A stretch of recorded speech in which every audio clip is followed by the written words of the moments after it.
Nationwide 90 FM, continuing the tradition of fair, fearless, and factual reporting. You're listening to Nationwide 90 FM. The time is 5 o'clock. From the Nationwide News Network, comprehensive, incisive, tough. This is Nationwide at 5. Good afternoon, I'm Andrew Cannon. Coming up in the news for this Saturday, November 23, 2024, investigations are continuing into this morning's fire in Majestic Garden, St. Andrew that has left several persons homeless. Overwhelming support given for grieving family of 10-year-old Travon Sanchez at his funeral service today, almost 3 months after he died in a tow-vehicle crash while on his way to school. NAA has announced that the main road from Spur Tree to Greenville in Manchester will be partially closed on Sunday for repairs. In news from the region, no safe harbor for criminal punks in any CARICOM territory once the CARICOM arrest warrant is implemented, says TNT Prime Minister Dr. Keith Rowley. While on the international scene, time is not on our side, says COP29 host, as UN climate talks on the verge of collapse. While in sports, in the English Premier League, Tottenham trounced defending champions Manchester City in an emphatic 4-0 win at the Etihad. The details after this.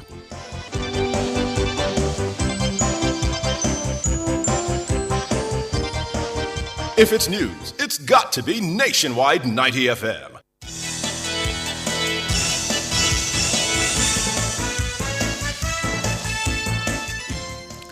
Investigations are continuing at this hour into this morning's fire in Majestic Garden, St. Andrew that has left scores of persons homeless. The cause of the fire, which destroyed several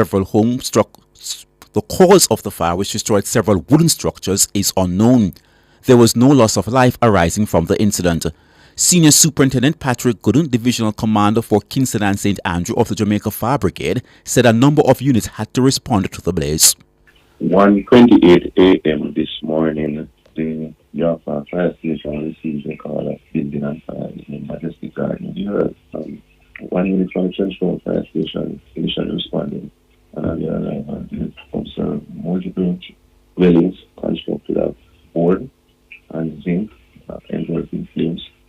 They called for assistance, which came from Wellington to York, of which 3 fire stations. Significant damage was done by the fire to these dwellings. We were notified that a total of 105 persons, 60 adults and 45 children were affected by the fire. Senior Superintendent Patrick Gooden, Divisional Commander for Kingston and St. Andrew of the Jamaica Fire Brigade. There was overwhelming support for the grieving family of 10-year-old Travon Sanchez at his funeral service today, almost 3 months after he died in a tow-vehicle crash while on his way to school. On September 2, about 7:30 a.m., Sanchez was being transported to the Christiana Leeds Primary School by his mother, who is a police constable, when a Range Rover collided into their vehicle. He died while undergoing treatment at hospital, while his mother was severely injured. Tributes flowed from the Jamaica Constabulary Force, Sanchez's school, and the Ministry of Education Region 5. He was described as an ambitious and jovial child. Travon's father, Bevan, said he is coping and must remain strong for the family. He also said the family is awaiting the outcome of the court matter. I'm hanging on, and I think everybody has come to a certain level of terms at this moment. You will forever be missed, and one trade, we're holding on, we're going on, alright? You know anything about the case and how you feel about how it's proceeding? It's proceeding, not in the early stages still, not full going forward as it just dates calling up. Everything going on, how are you feeling? Well, still down, putting the best foot forward, and I have to be strong for the family. So, I'm doing okay. My mother is on a little bit different side.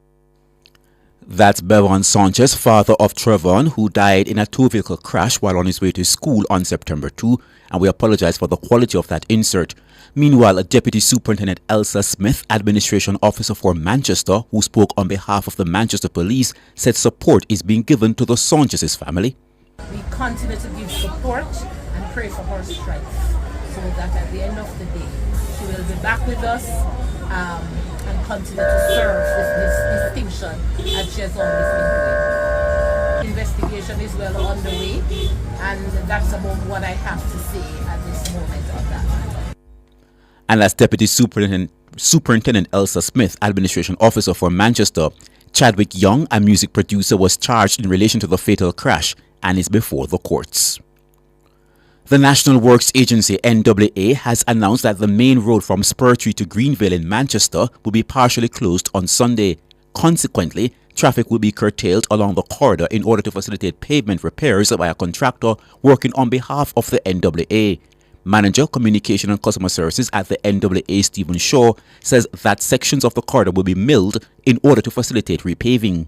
So the Spurtree main road will be partially closed to facilitate what we refer to as milling, which is the removal of the old asphalt to make way for the new pavement that is going to be put down in the targeted sections. We're advising persons to take extra care in traversing the corridor on Sunday when the activities are expected to be underway. Of course, subject to us having very favorable weather conditions.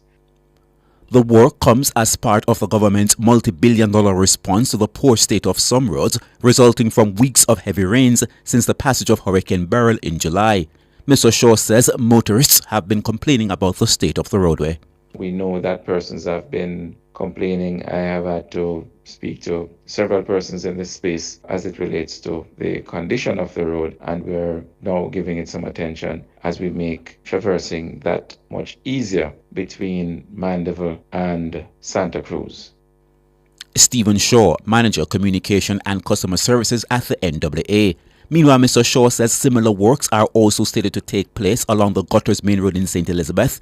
The NWA is now working across multiple parishes as it seeks to arrest the deteriorating condition of the main road network. Motorists are being advised to proceed with caution, obey posted warning signs and the instructions of flag persons. Minister with responsibility for water, Matthew Samuda, has promised residents of West Kingston major improvements in supply and distribution of the life-giving liquid within 18 months. The minister accepted that the lack of the reliable water supply in the area is unreasonable.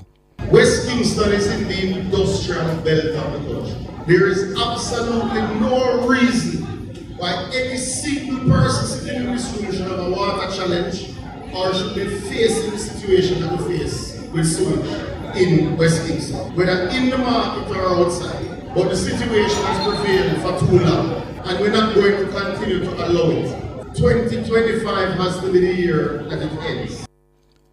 He was addressing the West Kingston Annual Constituency Conference in Tivoli Gardens on Thursday. Minister Samuda says in 18 years of government, the now PMP opposition failed to address the water infrastructure needs in the constituency. He says the long-awaited Rio Cobra water treatment plant will further buttress water supply throughout the corporate area, including West Kingston. We broke ground in February this year. The equipment has been ordered.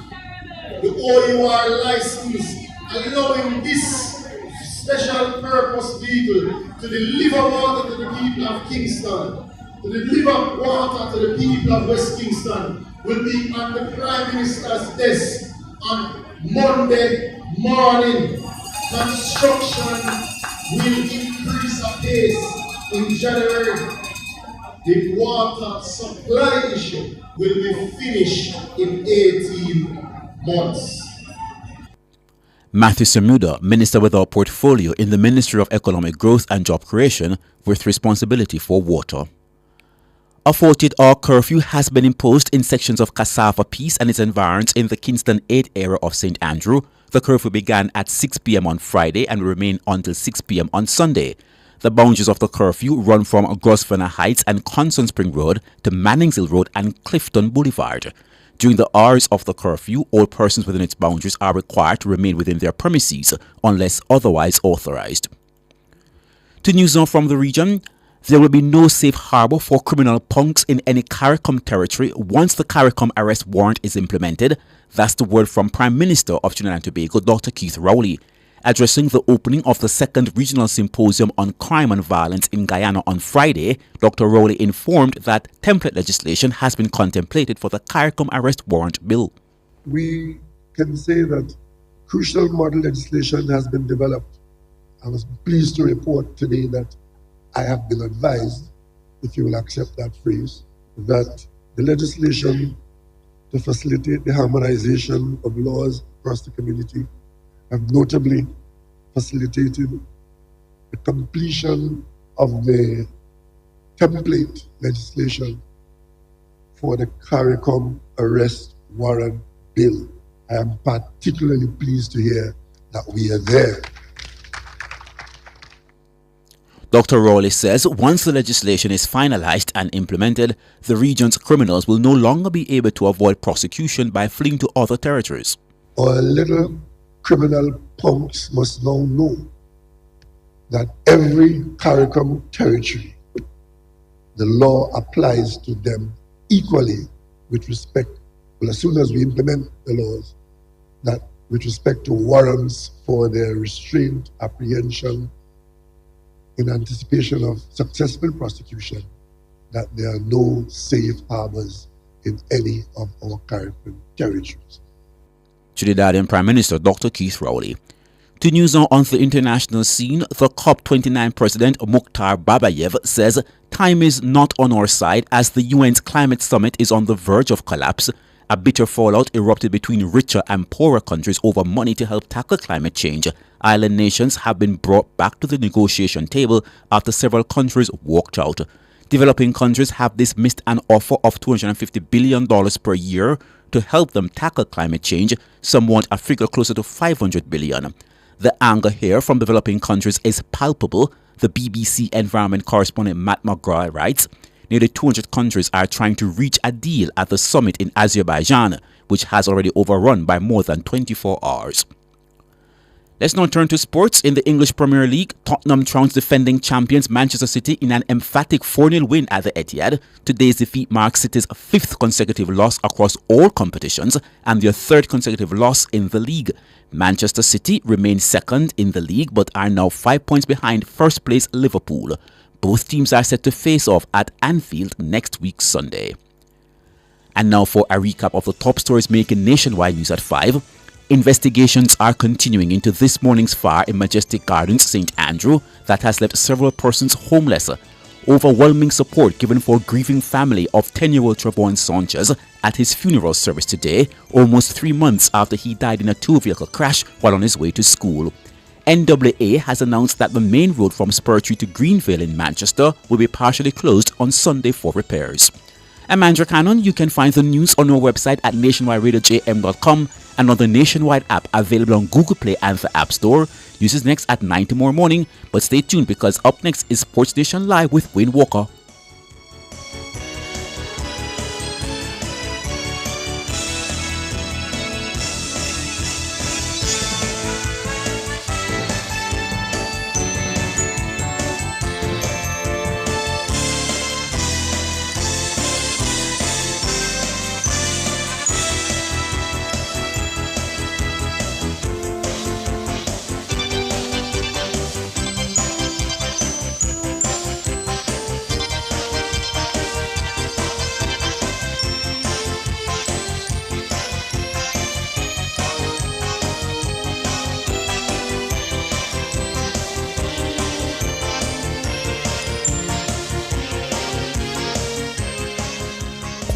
You can have it all. Company events, birthday parties, or the wedding of your dreams. It's all possible at Grand Palladium Hotels and Resorts. We have magnificent event rooms and a dedicated team that will make your event the best experience that only Grand Palladium Hotels and Resorts can offer. Contact us at 876-619-0000 or call your favorite travel agency and ask about our promotion designed especially for you.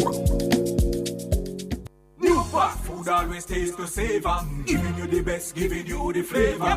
Icing up the kitchens all across Jamaica. Happy smile when you see the price you pay for. Corned beef and the sausage, new pack. Ketchup and the pepper sauce, new pack. Beans and the baked beans, new pack. Rice, new pack. Oil, new pack. New pack foods always taste to savor, giving you the best, giving you the flavor. Icing up the kitchens all across Jamaica. Happy smile when you see the price you pay for. New pack, more than just value. Are you ready to turn your sales and marketing skills into high earnings? Nationwide 90 FM is searching for business development executives to build lasting client relationships. If you have experience across all stages of the sales cycle and possess strong communication, negotiation, and time management skills with a proven sales track record, this opportunity is perfect for you. Join our team and work with the top corporate brands, media agencies, and of course, our on-air personalities. Enjoy networking opportunities, professional growth, and competitive commissions. Ready to take the next step? Send your resume to hr@nationwidenewsnetwork.com today. The Police Civilian Oversight Authority will be hosting its awards ceremony for Area 2 Transforming Our Police Services TOPS competition on Wednesday, November 27, 2024. The TOPS program, established in 2019, is aimed at increasing compliance with Jamaica Constabulary Force policies and procedures. Additionally, the program seeks to boost the morale of police officers. The program is comprised of 4 phases: the TOPS Area Competition, the TOPS Area Award Ceremony, Area Performance Review Meeting, and Re-Inspection. Join Cliff Hughes online from 9 a.m. to 2 p.m. as we broadcast live from the TOPS Award Ceremony, Wednesday, November 27, 2024, only on Nationwide 90 FM, the new revolution in media. This broadcast is brought to you by Police Civilian Oversight Authority.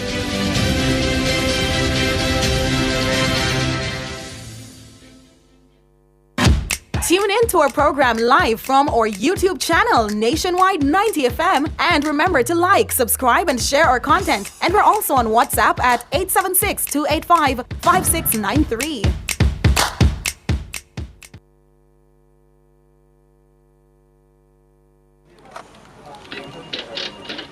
But is this real? Hey, Greg, come look at this. Oh my, it's happening. Mr. Daniels, the numbers keep getting bigger and bigger. Sir, the clicks are off the charts. Hello, sales? What's the emergency? 9,000 clicks in one day? 3,000 order? So how much we have left? What? I soon call you back. Mr. Nakamoto, it's Danny from Jamaica. I need 5,000 of the big ones. We're back in business. Yes, sir. Arigato. Suene. Amplify your brand. Let Nationwide 90 FM assist you in tapping into a captivated audience across our social media platforms. For more information, contact us at 876-630-1210 or sales@nationwidenewsnetwork.com. Businesses, companies, and entrepreneurs, let's supercharge your brand.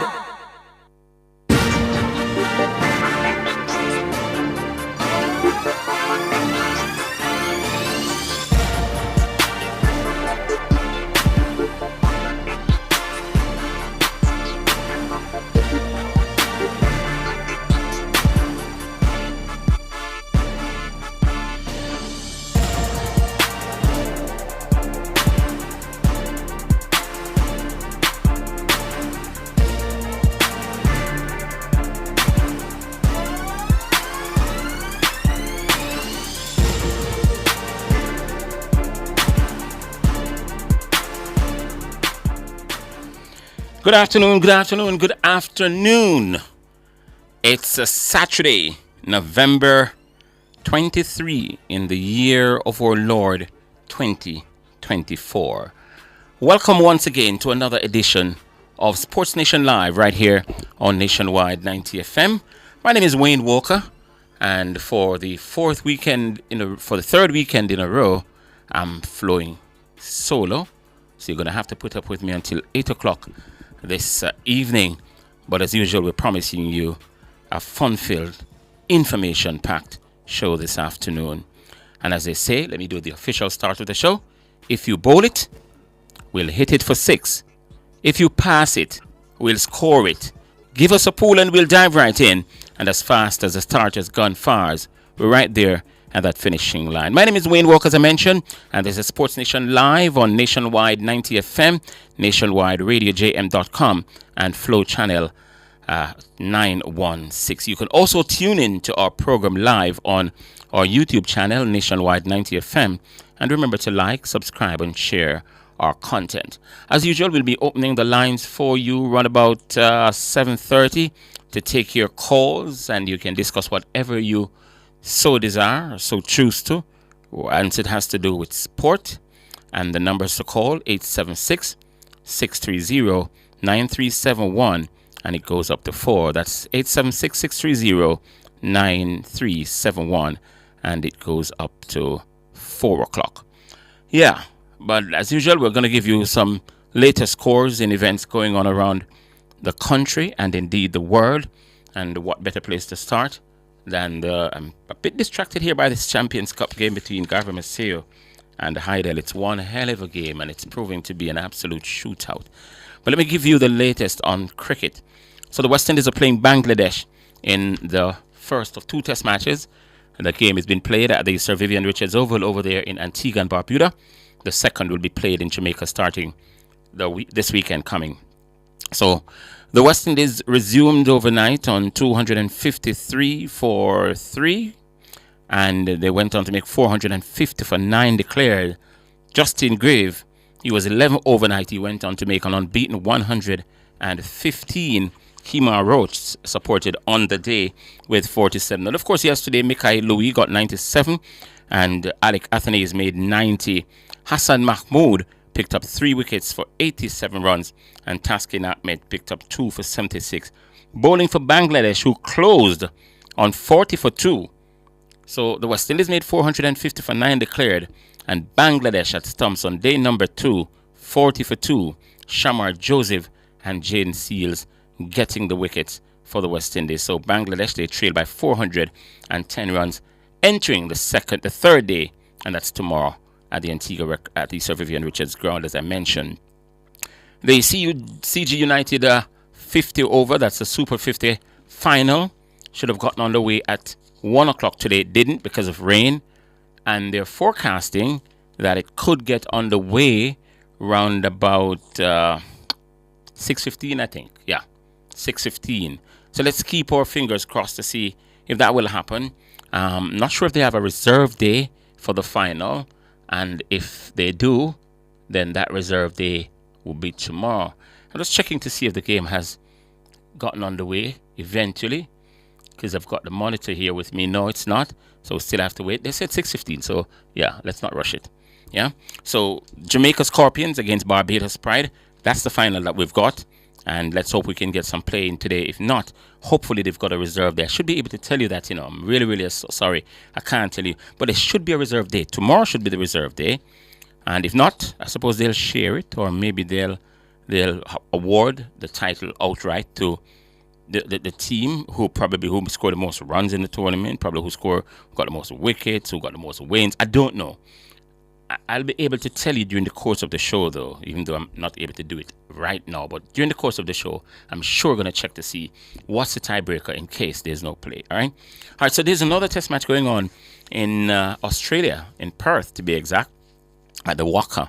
As Waka takes pace bowling, the Pacers really, really, really strive on this Waka pitch. So, India, today's the second day, by the way. India, in their first innings yesterday, made 150 all out. The Australians replied, and they closed the first day, on 67 for 7. Well, today they went on, and they lost their last 3 wickets for 50, I think, 3 runs, because they were bowled out for 100, so it's 43 runs. They were bowled out for 104. So Australia bowled out for 104 in response to India's 150, and Jasprit Bumrah picked up 5 for 30. Harshit Rana picked up 3 for 48, and Mohammad Siraj bagged 2 for 20. At the close, India batting a second time, 172 without loss.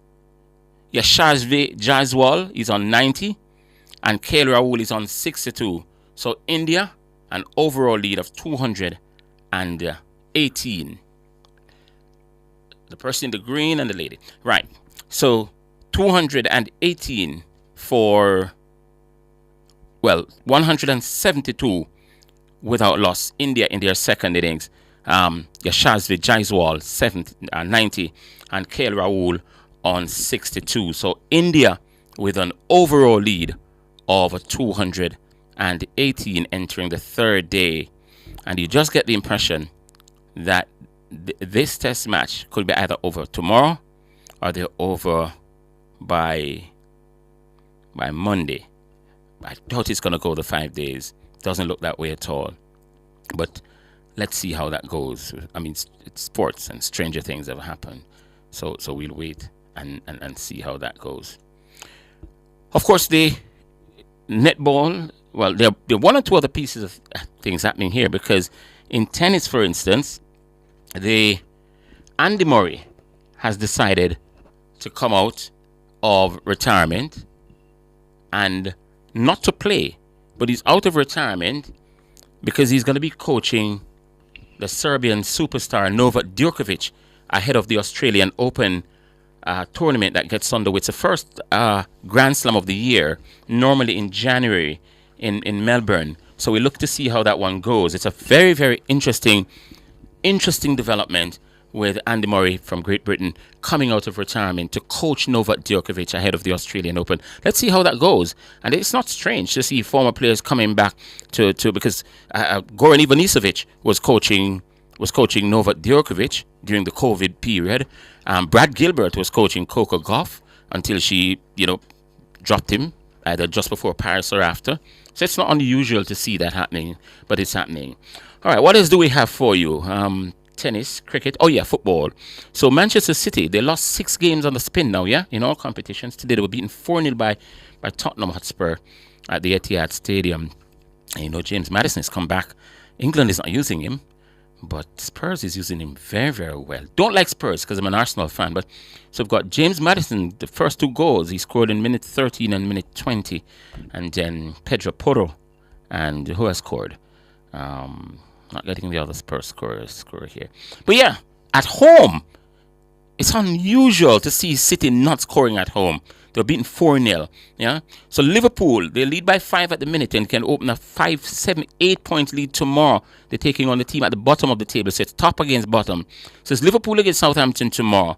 And if Liverpool win, which we expect them to win, even though it's got to be on the south coast of England, we expect them to win. So probably could go 8 points clear and could be beyond recall. Arsenal, they won today. They beat Nottingham Forest today at the Emirates. Yeah, who has won today?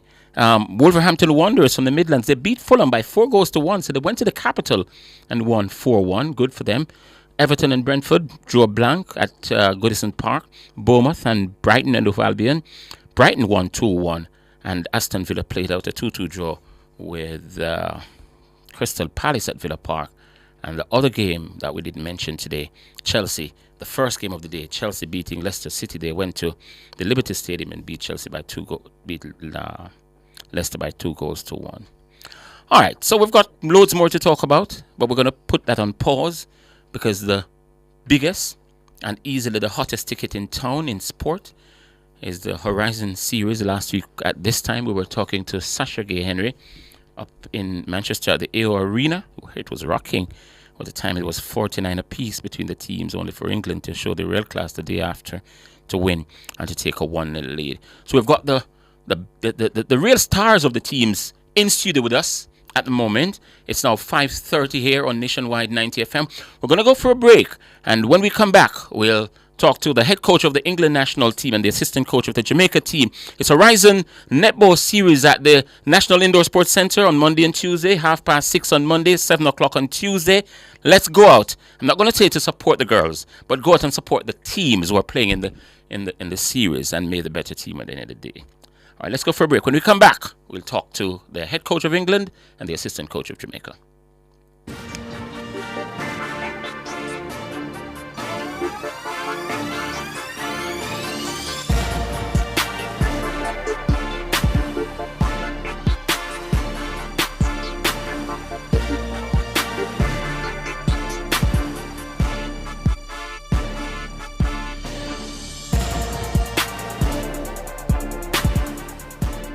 Happy holidays from Team Adam and Eve. We invite you to indulge in a relaxing spa atmosphere or gift someone spa pampering this season. Visit us at www.adamandevedayspaja.com for e-certificates or WhatsApp 876-567-2142. Relax, refresh, and respite with us today. We have Christmas packages starting at $8,500. Book a massage, facial, mani-pedi, or hair service at Adam and Eve Day Spa. You deserve it. The following is a paid announcement by the Jamaica Labour Party. All roads lead to the National Arena Sunday, November 24, 10 a.m. for the 81st Annual Conference of the Jamaica Labour Party. Come here, Prime Minister and Party Leader, Dr. the Most Honourable Andrew Holness, stand on a record of performance to deliver on the mission of prosperity for all Jamaicans. Stronger message from the stronger team. Here, heavyweights Bobby Montague, Dr. Horace Chang, Dr. Chris Tufton, Darrell Vaz, Kamina Johnson-Smith, Floyd Green, youth ambassadors and other champions. Bank to bank, JLP River, come down for the 81st Annual Conference, Sunday, November 24, 10 a.m. Jam-packed National Arena. Green shirts, belts, flags, check. Stronger leader, stronger party, stronger performance, stronger team, fully active. See you at conference. The proceeding was a paid announcement by the Jamaica Labour Party.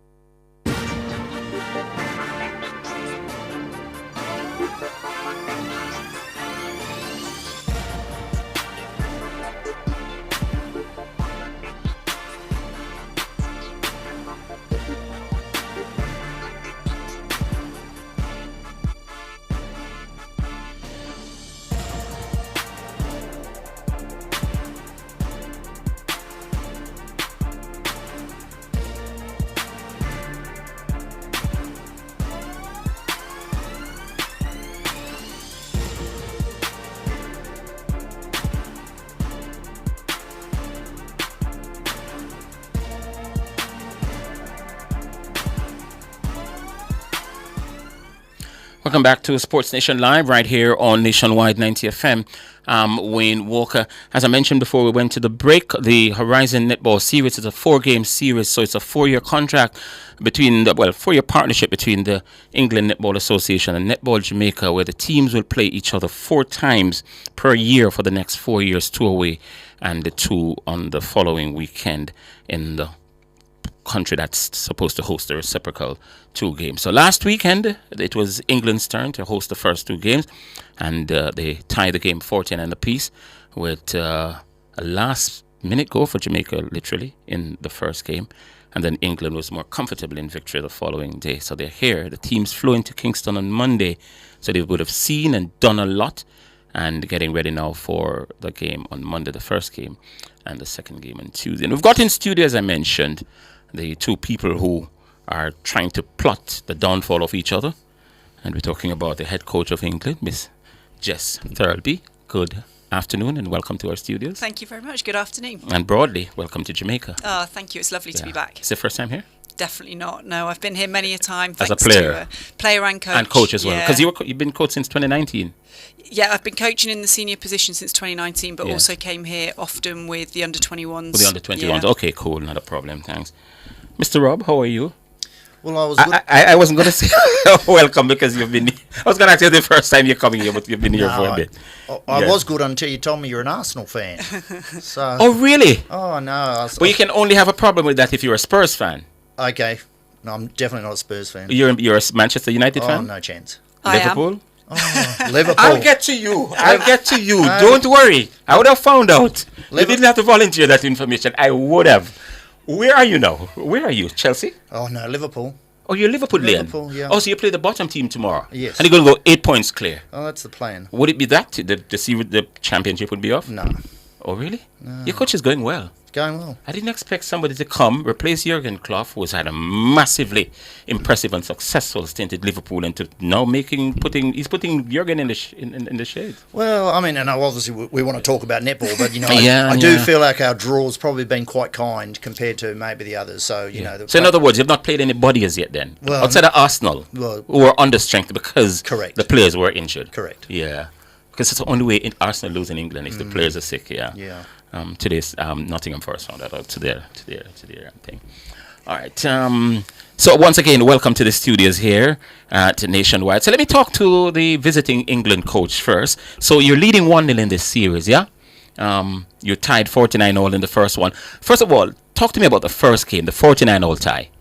Yeah, I mean, what an opener. I think the history between these two sides is brilliant anyway, but I think there's a new generation of Roses and Sunshine Girls coming through, and we're both really eager, I think, to kind of knock Australia and New Zealand off the top spots. So I think there's no better way to start a series with such high expectations than to get that 49-all draw. Obviously, we were on the most probably the slightly more frustrating end of that, having led for a lot of the game, but very often the Sunshine Girls came back at us every time we took a bit of a lead. So it's a good and a harsh lesson, and hopefully overnight we took some of that learning straight into game 2 as well. Yeah, Rob, same for you. That 49-all tie would have given you a great deal of confidence to come back 24 hours later to take them on again. But if you look at the general run of play in that 49-all tie, let's forget the scoreline, the final scoreline. The general run of play, how was it? It was ding-dong, because I didn't happen to watch the game. But how was it? Oh, look, I think Jess probably pointed it out, like England led a number of times and we kept bringing it back, which is real hard. I think the more you do that, it becomes quite wearing. So I can understand why they would see it probably as a little bit more frustrating. We hadn't played for 15 months, and I probably want to say up front, we're so grateful to Netball England. We've got no money. We can't play. And so we rely on incredibly generous people like Netball England who paid for us to get there. And without it, we would be in a world of hurt. So I want to thank Netball England up front. Yeah, the first game was a fantastic opener to hopefully what is going to be an exciting series. But we got outplayed well on the second one. They were very good. So you got out of jail for the first one, pretty much, because Shanice got that last goal. Was it Shanice Beckford? Was it she who got the last one? No, and broke Romelda, the I think. Who? It was Romelda, wasn't it? 2 or 3 No, it was attempts Shanice. into the post. Oh, was it Shanice Yes, in the end? it was Shanice. She missed a couple and then she gave it to Shanice. Yeah, she broke England heart. Yeah. So let me start with you for the second game now. How was that game? Oh, look, I think again, England had clearly done their work. I thought they were a lot more consistent. They certainly were able to change up lines and didn't miss a beat. And we probably just struggled a little bit with their change of combination. So great learning for us because England on the rankings, they're 2 in the world. We want to test ourselves, and I totally agree with Jess. I want to knock off Australia and New Zealand. For too long they've sat at the top of the world, and so it was great. I mean, would have liked to have been in the final, but it was great to see England in the final because we need a change in the world order of netball. Yes. It's boring for everyone if everyone knew that it was going to be Australia and New Zealand, which it's been for too long. England, to me now is the envy of the world. They've been able to play Australia, New Zealand. They're playing us. They're playing South Africa. Unreal, and kudos to them because I think it's just smart, and I think it's going to pay real dividends, hopefully for both England and ourselves. Yeah.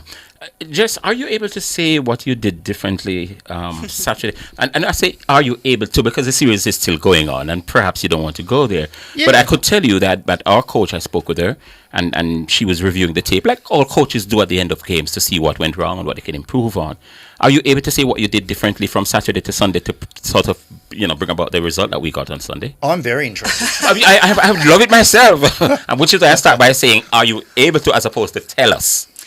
Look, I think I'm a big believer that if anyone wants to find out anything, it's all out there nowadays. It's what you do with the information. And I'm sat alongside Rob, who's known for his precision and analysis. Yes. And so whatever's out there is out there. It rests with the quality of the people that grab that information. But I think, we came into this series and, the world rankings say one thing, but this is a Jamaica side who they've medalled in the last World Cup and Commonwealth Games. That's something we haven't done, New Zealand haven't done. And I really do reinforce what Rob's saying, really welcome the opportunity to play Jamaica because I think they're everyone else's second favourite team. Even Rose's fans most probably would have Jamaica next on their list because we all really enjoy and fully respect the flair and talent that's across that team. So likewise, I look forward to the years to come where hopefully between us we can rattle the top order. But I think going back to your point around game 1 to 2, it's no surprises we've come into a series against a team who we know have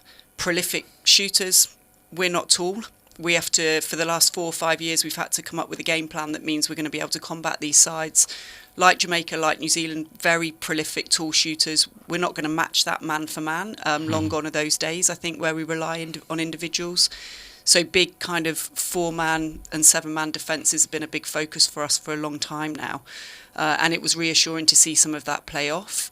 But I think in terms of possession game, we're playing most probably what I would call the best back three defensively in the world at its best right now. And we really kind of look forward to that. And we've had a lot of change up in our front attacking end, a lot. We've lost a huge amount of experience with Natalie Metcalf, our captain, Eleanor Cardwell recently as she just returns from a small injury. And we've got debutantes trying to front up against Latanya Wilson, Shamira Sterling, Shamira Humphrey, Jodie Ann, these are people that they would have watched. We've got youngsters in that front end. So I think it's going to be a bit up and down. And game 1 to game 2, I think in the best preparation, Anna and I are doing what we can to tell them, to show them, to let it know how it's going to feel until they get out there. Sometimes it's very difficult to fully replicate that. And I think that's what was most pleasing going from game 1 to 2 is that kind of resolve that the attacking group had. We started better. We did spray way too much ball still, but more with individuals, which who I know would have been a bit disappointed. But we found a way to get a foothold in that game. We did make some changes, fewer changes, but made some changes. And actually the game before we made more changes, but we took a load of learning from that. So I think our frustration with the 49 draw is not out of disrespect to Jamaica. It's more around, we know... You were so close and then you lost it in the end. Yeah, and you make the changes, but actually we're at a state at the moment with a transitioning team that we also do need to do that. And we're evolving. So I think in possession, we tried to smarten up. I think our placement needed work. As I say, we didn't really pay respect to the range. We spoke about it. We thought we replicated it well enough. Some of those players had some hard lessons in day one. And I think defensively, we were just able to get a little bit more out of what I would say our kind of 6-man defence through the centre third. Right. We've got to try and stop the speed of Jamaica getting to Romelda, but we know this is a team that can get there in 2 or 3 phases of play. We have little time to play with defensively. So it's a completely different mind shift. And I think that's most probably where we also paid some attention, a bit of mental toughness going into game 2, as well as kind of the tweaks that we needed in and out of possession. If you're joining us for the first time, wherever you are in the world watching us, because we're streaming live on our YouTube channel as well, you're listening to the voice there of Jess Turlby, the head coach of the England national team, netball team, and of course inside studio as well as Mr. Rob is also here. I mean, he's almost like a Jamaican, an honorary Jamaican, no? Yeah, he's the assistant coach of the team. He's from Australia, but just no tan though. Like there you go. Rob mentioned it, and it was not until I was doing my research for the first game when I was going to interview Sasha Gay Henry. She's at the airport, getting ready to head off to England because they had a delay, so she had some time to spare. And it was while I was doing the research I realized that Inco was number 2. Because we've gotten so used to Australia, New Zealand number 1 and number 2, we don't even take notice when somebody else sort of get in and amongst them. That number 2 ranking, we've had discussions about this sort of world ranking, especially in football. In 1998, when Jamaica went to France for the first time, they qualified for the World Cup. You would have to be in the top 32 teams in the world to get there. But then Italy was ranked number 40. And there was no way Jamaica was better than Italy. Italy was just in a particular group in Europe, just didn't get there because of how difficult their side of the draw. But Jamaica was not even close to England. Yet they were around 40 in the world, to Italy. Yet they were around 40 in the world, and Jamaica was in the top 32. This particular number 2 ranking that you have, is it one that you could take to the bank and legitimately say England is the second best team in the world? Well, I think firstly, it's really important that we do celebrate that because the ranking system is very complex. It is difficult to rise up, but it's very easy to slip down. So I think it would be really unfair to the players that have gone before and the current crop of players if their recent performances over 2-3 years, we've had to continuously beat New Zealand a number of times to even get close to pushing ourselves into the number 2 spot. So this isn't some overnight success of pushing up to number 2. It's taken the last 4 or 5 years for us to do that. So that goes to tell you how difficult that is. And as Rob was saying, we are a team that have put ourselves out there, even through COVID, to try and play the best teams in the world as much as we can. And that sometimes comes at quite a big cost, both on a human level, but also in terms of like physically and mentally. But we know we have to do that to even give ourselves a chance to build confidence and get those results. So yes, I think it's important that we kind of back that up. We're not afraid of making a little bit of noise and getting into that top two. I hope that it kind of inspires not just our own players, but also those teams around us that are on the hunt for that, like the Sunshine Girls. I'm also very pragmatic, and there's 1 point separating ourselves, New Zealand and Jamaica. Mm-hmm. So you don't want to really get carried away, but you want to celebrate that you're in number 2, because it's difficult to get there. It is important to celebrate it, because as I say, it wouldn't be fair on the players, but there's 3 teams here. It's unlikely in the next however many years that any of us could actually catch number 1, just simply based on the way the system works. So in some ways you acknowledge it as a marker of progress, but you also have to be realistic that if I just chased that, we'd be waiting ages. So. You know, I'm so happy that you've shed some light on it, and the question wasn't to sort of, you know, pour cold water on what you've achieved. I just want to make sure that people understand it, because we're so used to Australia and New Zealand at the very top. So when you hear Jamaica or England getting in amongst them, people say, is it for real? So I'm happy you put it into context, because context matters. So Rob, you've been back home for the past 6 days. You got back on Monday night along with the England team. What have you been up to in terms of preparation? I heard them talking about some of the ladies having to go to work and then having to do school and then can't get into training. What's been happening with your preparation? Yeah, basically that. It's really hard because the players who are from Jamaica, they have to go and work. So it limits our ability to be able to train. We have a number of players at school, which would be like college, uni at home. They don't get time off. They miss training. So we've had 1 and a bit trainings. Yeah, school I could understand, but I mean, when you're on national duty, I spoke to either the current president or maybe the president that she succeeded about when the ladies are on national duty. It's like the football players, when they're on national duty, they have a sort of arrangement with their workplaces. So they say, listen, when you're on national duties, you get such a number of days off if you're playing locally. If you're going to leave the country, then you get an extra couple of days. We don't have that sort of situation. It appears not. It would make super sense, because it's hard enough, and we know and I'm hoping everyone's heard when Jess said about how important it is to be playing everyone. Yes. As we said, leading into the series with us since World Cup, we'd worked out England had played 17 test matches. We'd played 0 because we can't afford it. So it's killing us, because why we can't continue to put ourselves out. And so this is the beauty, and why I'm incredibly, I said it before, but incredibly humble and grateful that England is wanting to play us, because otherwise we play no one. Yeah. I don't know. I think it is something that the Netball Association, maybe this is not the place to discuss it, but I also think it is something that they need to engage the Minister of Sports in or something like that, because you can't have people representing the country, selected to represent, and something like that can be worked out. Yes. I mean, we should be able to do that. So Jess, let me just, I don't want to stray too far away from the series that we're talking about, but Rob has been, sort of snapping at it. We have to be happy that people like England have agreed to play us, because they flew us up. We wouldn't be able to play the top teams because we can't afford it. Your ladies, are they in a similar situation where they work, or the Netball Association takes care of it so they don't have to work and they just play netball at the club level and the national level and just comfortably? Is it the situation?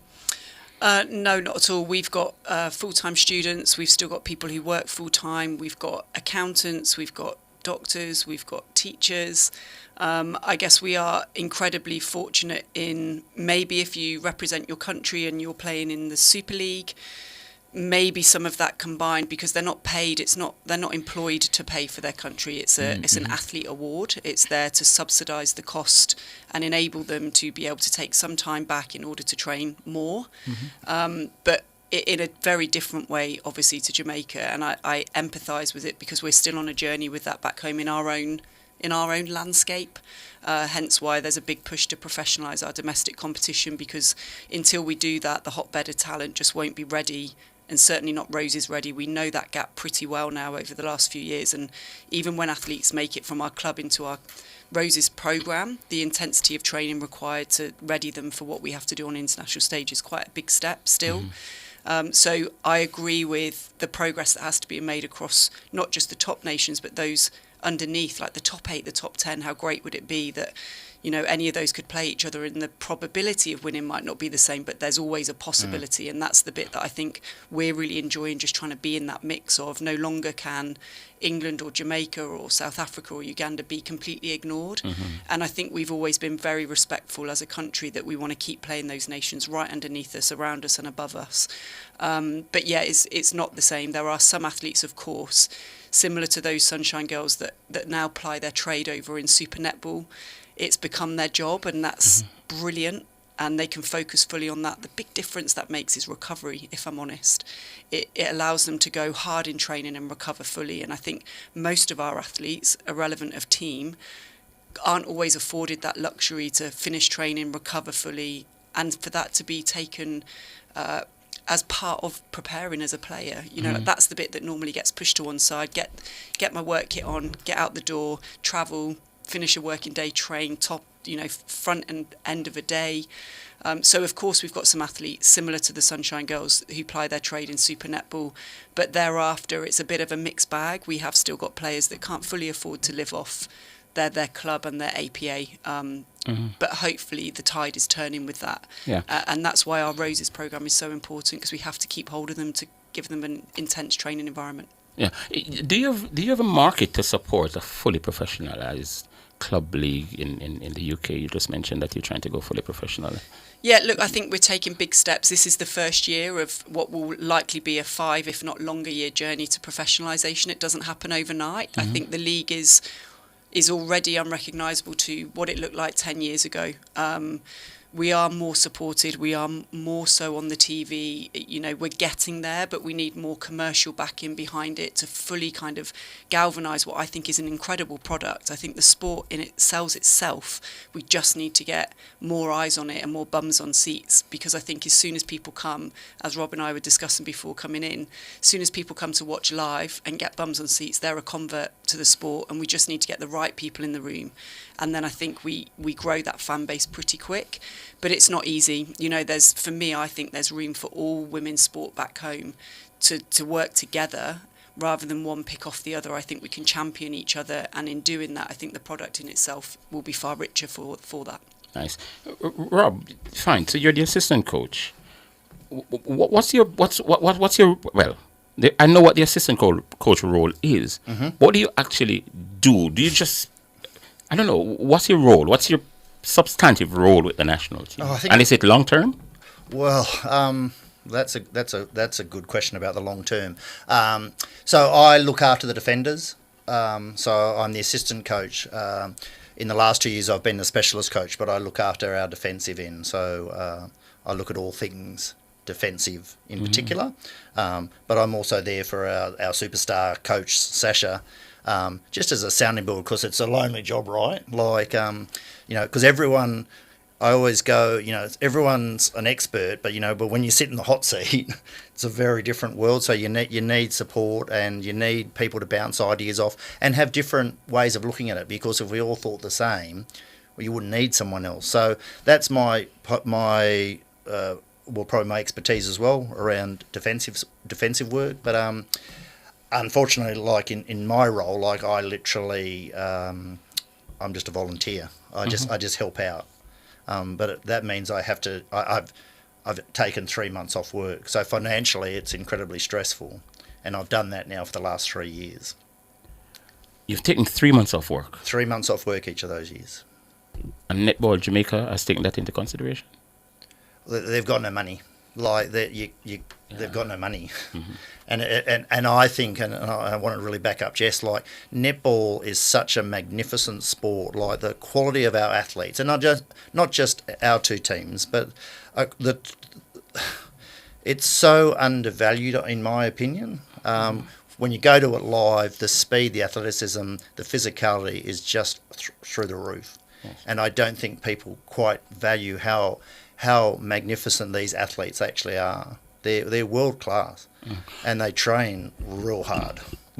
Why do you volunteer to take three months off work without money? Why do you do it? That one's easy. Like, I always thought, when I looked at Jamaica, I thought they're the most exciting netball team in the world.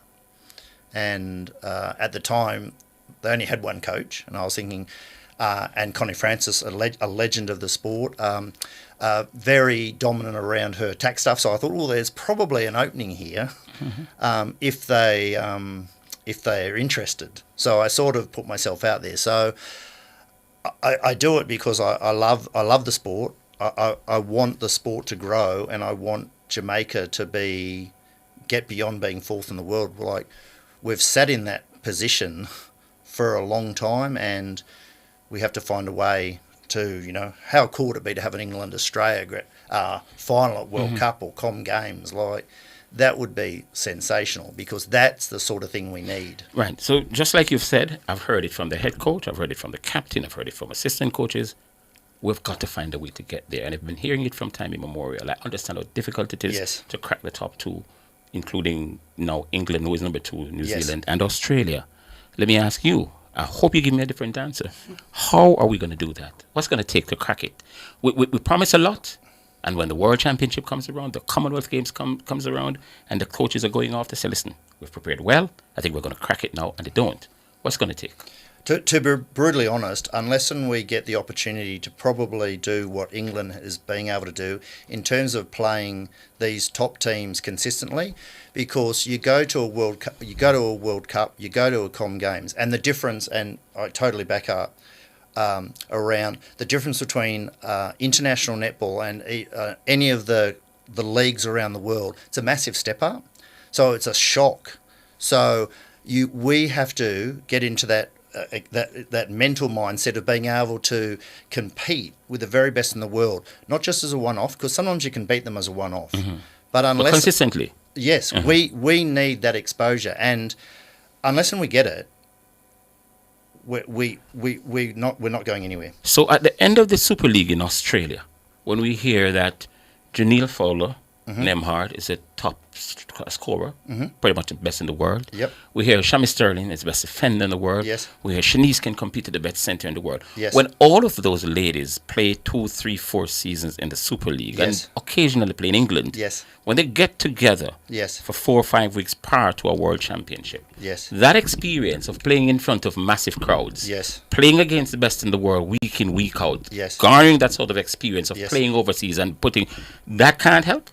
It sure does, and that's why we've been able to, and I think it's probably showed itself in the 2022 Com Games and 2023 World Cup. If you go back to 2019, all those players were at the 2019 World Cup that you just spoke about. They finished 5th. Jess? Yes.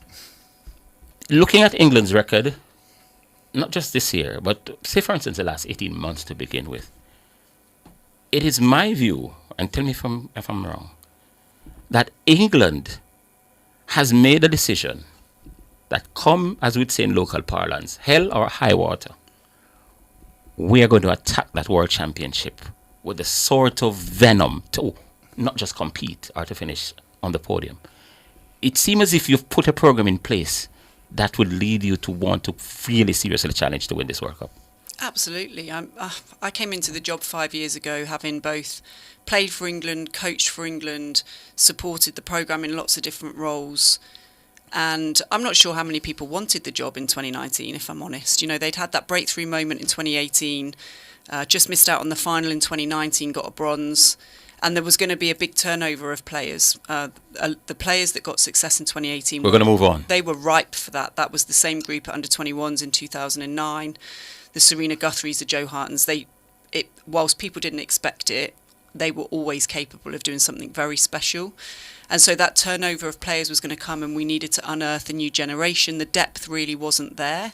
So I was well aware of that challenge. It wasn't going to happen overnight. We were going to have to suck it and see and go on the roller coaster that is international netball, both the highs and the lows. And yeah, I mean, I would never step into this role. I pride myself on trying to instill a belief in a group of players because it's genuine. It comes from a genuine place. Like Rob, seeing the talent in Jamaica, I too have been around that long enough in England to also be restless about being third or fourth for a long period of time, and that's where Jamaica and England have sat and had many a battle for that bronze medal. So I think that galvanises you, doesn't it, and motivates you. But it's just, it would be a crime to not believe that there's more to come from England. And when I came in the role, and I've even been more, pleasantly surprised in the last few years that we've got a group now that have seen England win more than they lose against some of the top nations, and I think there's a psychological difference with the group coming through now.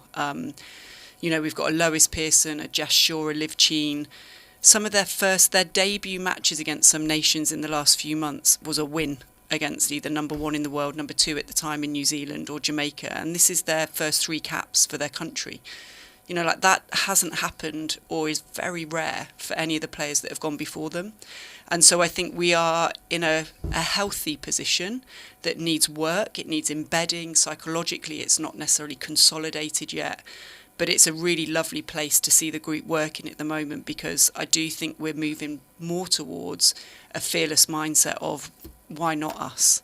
It's going to take a big shift. And like Rob said, I think Jamaica are very much in a position that I feel the England Roses team were when our first cohort of players went over and played in Super Netball. They're really reaping the benefits of their best players playing over there. We did that for a long time, but we were still a group of individuals when we came back together. Some world class, don't get me wrong, but the team cohesion needed work. And I think what Jamaica are doing really well is you've got partnerships playing over in Super Netball. And even though we have some Roses playing, we have none playing together. So I think, watch out for Jamaica, because I think that's a really smart move, that they've got partnerships in Shanice and Janelle and Latanya and Shamira playing together when they come back.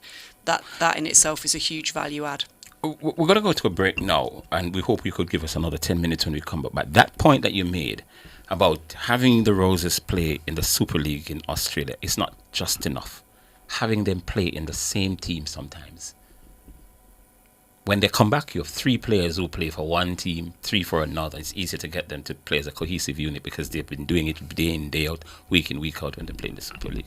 We're going to go for a break. When we come back, we'll continue the chat. We're building up to the Horizon series. There are 2 games in Jamaica, Monday and Tuesday at the National Indoor Sports Centre. The first game on Monday is at 6:30, and the game on Tuesday is at 7 o'clock. And it's going to be difficult because people get off work generally at 5 o'clock. And traffic can be like in London sometimes. Let's go for the break and come back.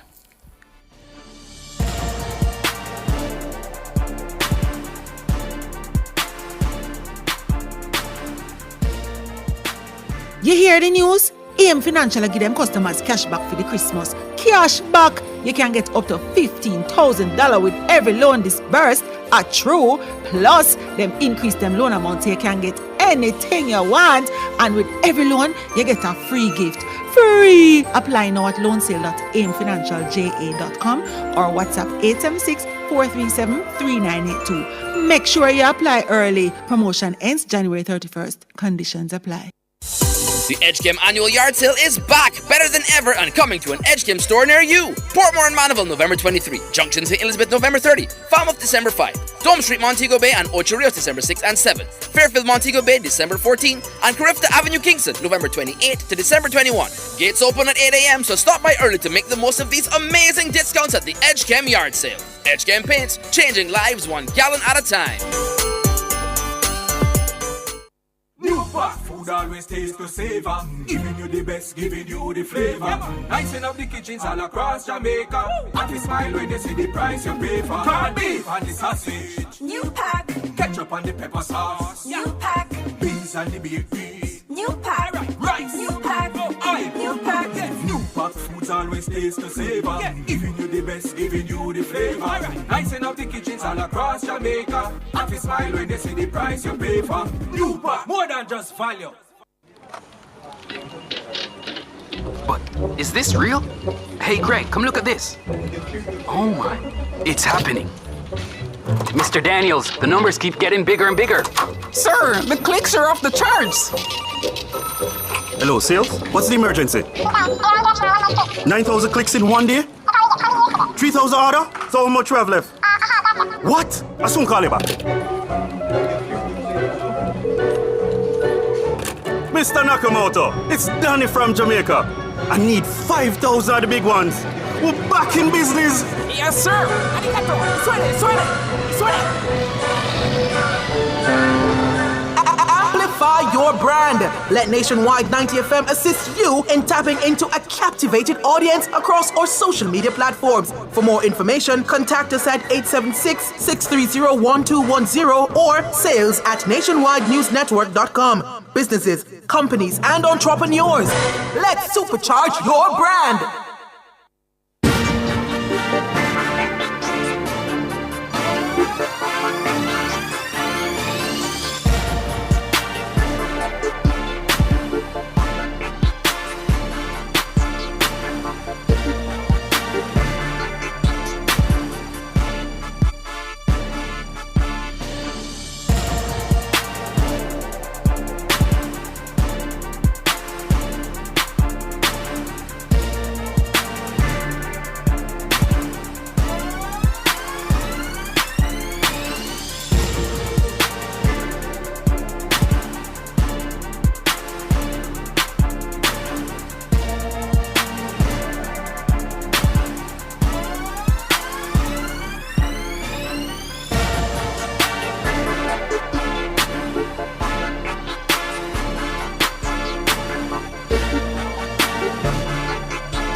Welcome back to Sports Nation Live right here on Nationwide 90 FM.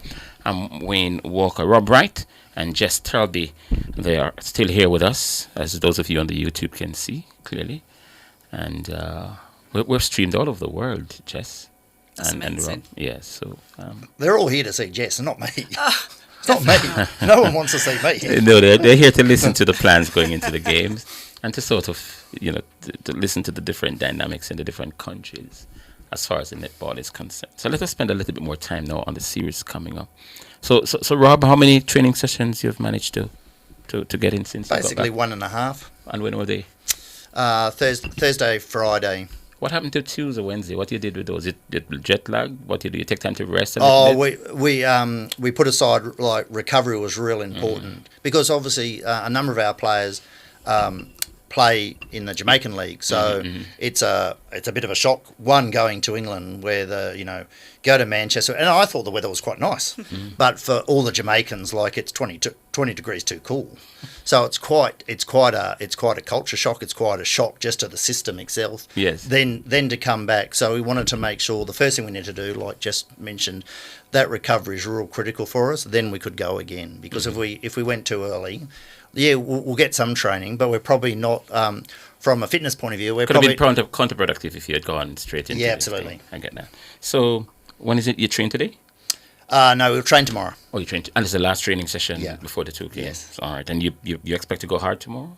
Oh no, it'll be a lighter session because, but just to reinforce some of the stuff that we have been working on in there, because, and don't get me wrong, like, I hope I haven't come across that. We're here to win. We don't play to go or we want to lose.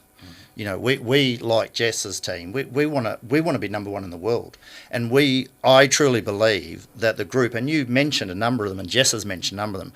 We have world-class players across the court, and on our day we can beat anyone in the world, but we can't do it consistently. So, but our aim, like Jess, is to be one in the world, and make no bones about it. That's our aim, and we see this partnership with England, which is awesome, because this is going to help us big time, because we need that exposure, and it's the start of a cycle for both of us.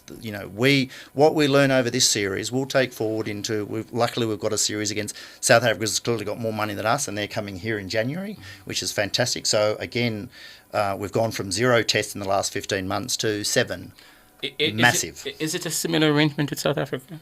I don't believe so. I could be wrong. My understanding is I think it's only for January 2025 is my understanding. It would be good if you could get in arrangements like these with, like, the likes of New Zealand and Australia as well, where you're guaranteed 4 games every year for the next 4 years outside of the major championships. So what time you train tomorrow? We train 2 o'clock. Where? At the match venue? No, we're at GC Foster. That could have been problematic. That would have been problematic. I was going to tell you to move the training session to GC Foster. GC Foster's been very kind to us, Yes. and I know England's been out there as well, so I you couldn't want train to thank them as well. You couldn't train at the stadium tomorrow. It's a big political meeting there. Absolutely. With the leading parties, this is going to be a lot of people there, so it would have been difficult. No chance of getting in, I'm I happy. reckon. You couldn't get there. You'd have to stay chance. overnight to get Absolutely. in there. Yes, I'm happy for that. All right, Jess, what's the week been like for you? Yeah, I mean, very similar. We haven't had a big travel day on the Monday. Tuesday, we deliberately left the players alone to rest, recover, enjoy a bit of vitamin D. It doesn't go to any harm. We left snow, so I think a little bit of warming of the bodies was most probably welcomed. And for me and Anna, it was more a fact-finding day. Just decompress. What were our thoughts? What was the leadership team's thoughts? In order to set the scene and direct our attention for the days thereafter, and then followed a bit of a flight plan out of that Wednesday into Thursday, really. So that's very much kind of low level, less from us, really, from a tech point of view on the court, but using those interactions away from the court just to kind of like one-on-ones, loop back round with every individual around their objectives coming in. Where are we at now? What have we seen in the game so far? Really set intention with those that are yet to take to the court. And then I would say Friday, Saturday have been our bigger and better kind of sessions in terms of taking a deep dive into the areas that we've picked out as being the ones to prioritise most. You train tomorrow? No. So your training for this series is over? So we left the court today. That was our last court session. So tomorrow. At GC or at the match venue? We were at the match venue today. Oh, lucky. Rob! Yeah. We were there last night. So we've both been there. No, I was just wondering, the opponent got the training on their training session on the match venue. You've got to go to Spanish Town, but we've been to GC Foster too. We love it there. Yes. It's very, it was very nostalgic. It's a nice gymnasium. It's the only place I've known really for a training venue when we come. So it was very nice to go back. Yeah. And so let me ask you this then: what are your ladies asking you about what to expect for those who are coming here for the first time? If you have any first timers in your group. Oh, well, I think, between Anna and I, as I say, we've been here a number of times, but not since 2015, actually. So it's really lovely to be back. We have done our best to do a lot of storytelling across the group. We've only actually got 4 athletes out of the 15 that have ever been to Jamaica. So only 4 have been here? Only 4 out of the 15 have been to Jamaica. So you've got a lot of questions to answer and stories to tell then? A lot, and most of a similar number actually that have only recently, if at all, played Jamaica. So we don't have a big proportion of the group that really know what it is and the feel of the game that we're trying to set out in front of them, which again is why we value this opportunity as well. So we've told them lots of stories. We told them the conditions will be very different to back home. It will make England look very conservative in comparison. It will be like a festival, and we hope it will be like that, a carnival. The crowd will be unapologetically in support of the Sunshine Girls, and I think over the years the Jamaicans really rise to that. A very emotive team combined with the talent that they've now got, and I think inevitably you've seen it in these opening 2 games. We stretch a lead to 4, 5 or 6, and within seconds we're back to a 1-goal game, and we know that they're capable of that. So I think both teams trying to get out in front is obviously going to be quite a high priority. And then being able to maintain and build on a lead is something that we want to try and improve upon from those opening 2 games. But the noise, the music, the camaraderie, the chat. Some of the girls have got some family and friends coming over, which is brilliant. They've travelled over to support, so there'll be a little patch of red, hopefully, somewhere in the crowd. It will be overshadowed. Don't worry, it will be overshadowed. And hopefully it's not too big a patch of red. Irrespective of the size, we're going to overshadow that patch of red. So where have you been? You're here for netball, but where have you gone? I'm sure you've got a chance to go out. You've gone about. Yeah, we haven't done loads yet, but the journeys to GC Foster, I think in themselves have been an eye opener for the girls on the bus. So we've enjoyed the views from that, and obviously the mountain view that we have from our hotel. We've been to Devon House and filled ourselves with ice cream yesterday. You like that? You like the ice cream at Devon House? I'm a big fan of ice cream. Yeah. So. What about Devon House? People tell me, if people who travel to Jamaica all the time say this ice cream, it's different. Is it? It was. I am very easily pleased with any ice cream, so I was happy. and the 1 scoops here are 3 times the size of the ones in England, so I was very welcome of that. But our hope will be that before we return home on Wednesday evening, which we have a full day before we fly home, and we're very keen to get the girls to the Bob Marley Museum, maybe to go to Lime Key. All things some of us have experienced before, so it is really important to us that we kind of embrace the country and the culture. And I was just saying to Paul, our ops manager, like, it's such a shame, you know, we have the privilege of traveling the world with this sport and it never passes me by, and it's really important that we kind of encourage the team to also do that when we're here. Because it can be very difficult, you know, to get out when you come in, when you're in and out, the turnaround is so short. It can be very, very difficult.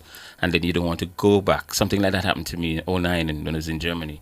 I didn't get to go to the Brandenburg Gate. And I was in Berlin for like 3 weeks. And I just didn't get a chance to see it because of the work that we had to put in. And then on your way back into Jamaica, you say to myself, wow, so close but so far away. So it's important that you sort of, you know, getting those little things, because it helps. It helps the trip. It helps not just for the netball. How confident are you that at the end of Monday night, at the very least, you'll still be holding that lead, which would mean that you'd win the series?